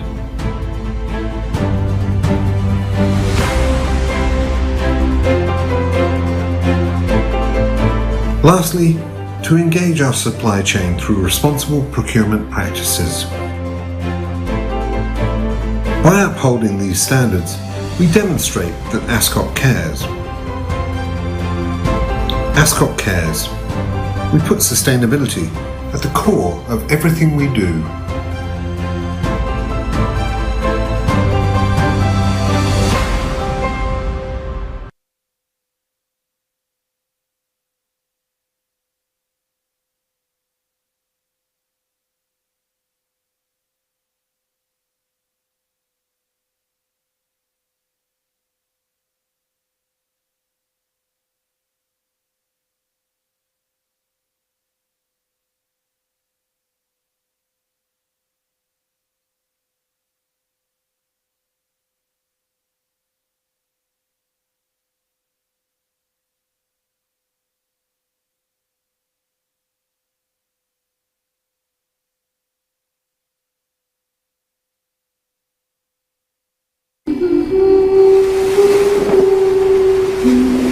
Mula sa simpleng hangarin ng pag-unlad, walang hindi kaya basta't may pangarap.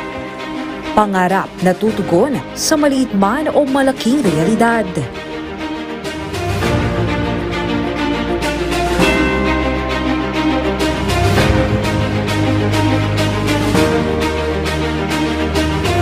Malayo-layo na rin ang ating narating sa larangan ng pakikipag-ugnayan at komersyo. Nakasabay sa mabilis na pagbabago ng panahon at katuwang sa muling pagbangon mula sa anumang hamon ng mundo.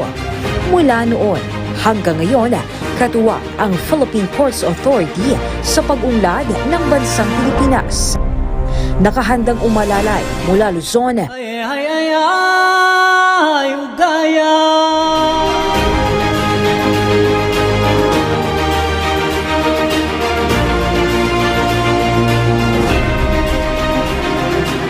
Visayas,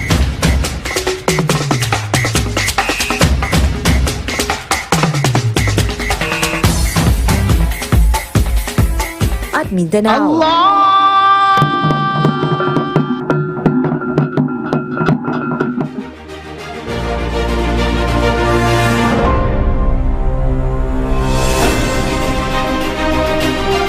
Matalinong nagpapatupad ng mga regulasyon upang siguraduhin maayos ang mga pantalan na para sa bayan.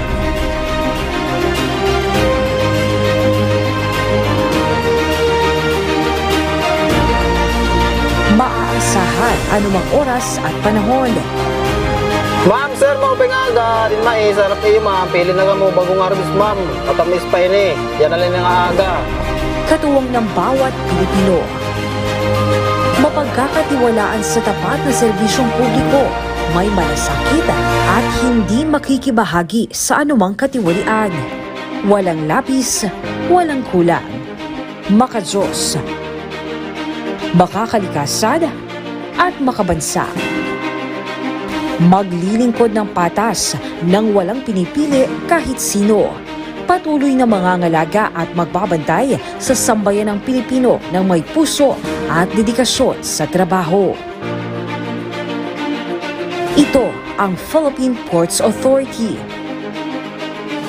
Kasama mo sa pagbangon at sa pagunlad sa pag-asang abot tanaw. Dahil sa progresibong pantalan, aasenso ang bayan.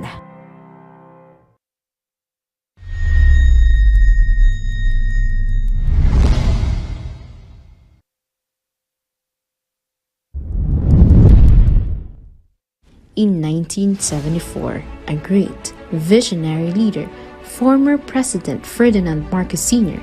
has envisioned to develop the Philippine maritime industry as a vital component of national economic and development. With its creation, pursuant to Presidential Decree No. 474, the Maritime Industry Authority was mandated to craft and implement a 10-year maritime industry development plan. The MIDP envisions a strong and reliable Philippine merchant fleet that addresses the sea transport requirements of the archipelago in support of the national development agenda. The MIDP also aims to ensure access of passengers and shippers to safe, secure, economical, environment-friendly, and sustainable sea transport. This is consistent with the principle of leaving no one behind, the very core of the United Nations Sustainable Development Goals and the Philippines' ambition of isang matatag, maginhawa, at panatag na buhay para sa lahat in the Philippine Development Plan 2023 to 2028. The MIDP targets to develop and expand the Philippine merchant fleet, as well as a future-ready maritime human capital. With 3 core outcomes, the MIDP aspires the increased access to a reliable, efficient, and integrated sea transport system for passengers and shippers, the increased capacity and production in shipbuilding and ship repair industry, and the increased employability, upskilled, reskilled, maritime workforce and new jobs created. To realize this, 10 MIDP programs were initially identified. These MIDP programs were realigned, restructured, and categorized into 4 core programs.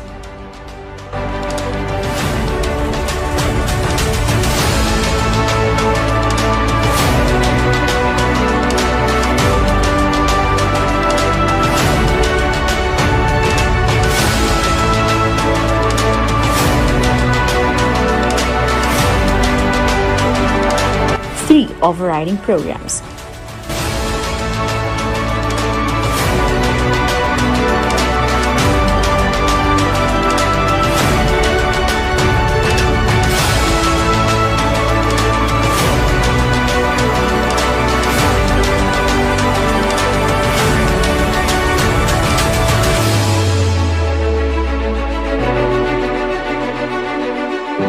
And 1 enabling program.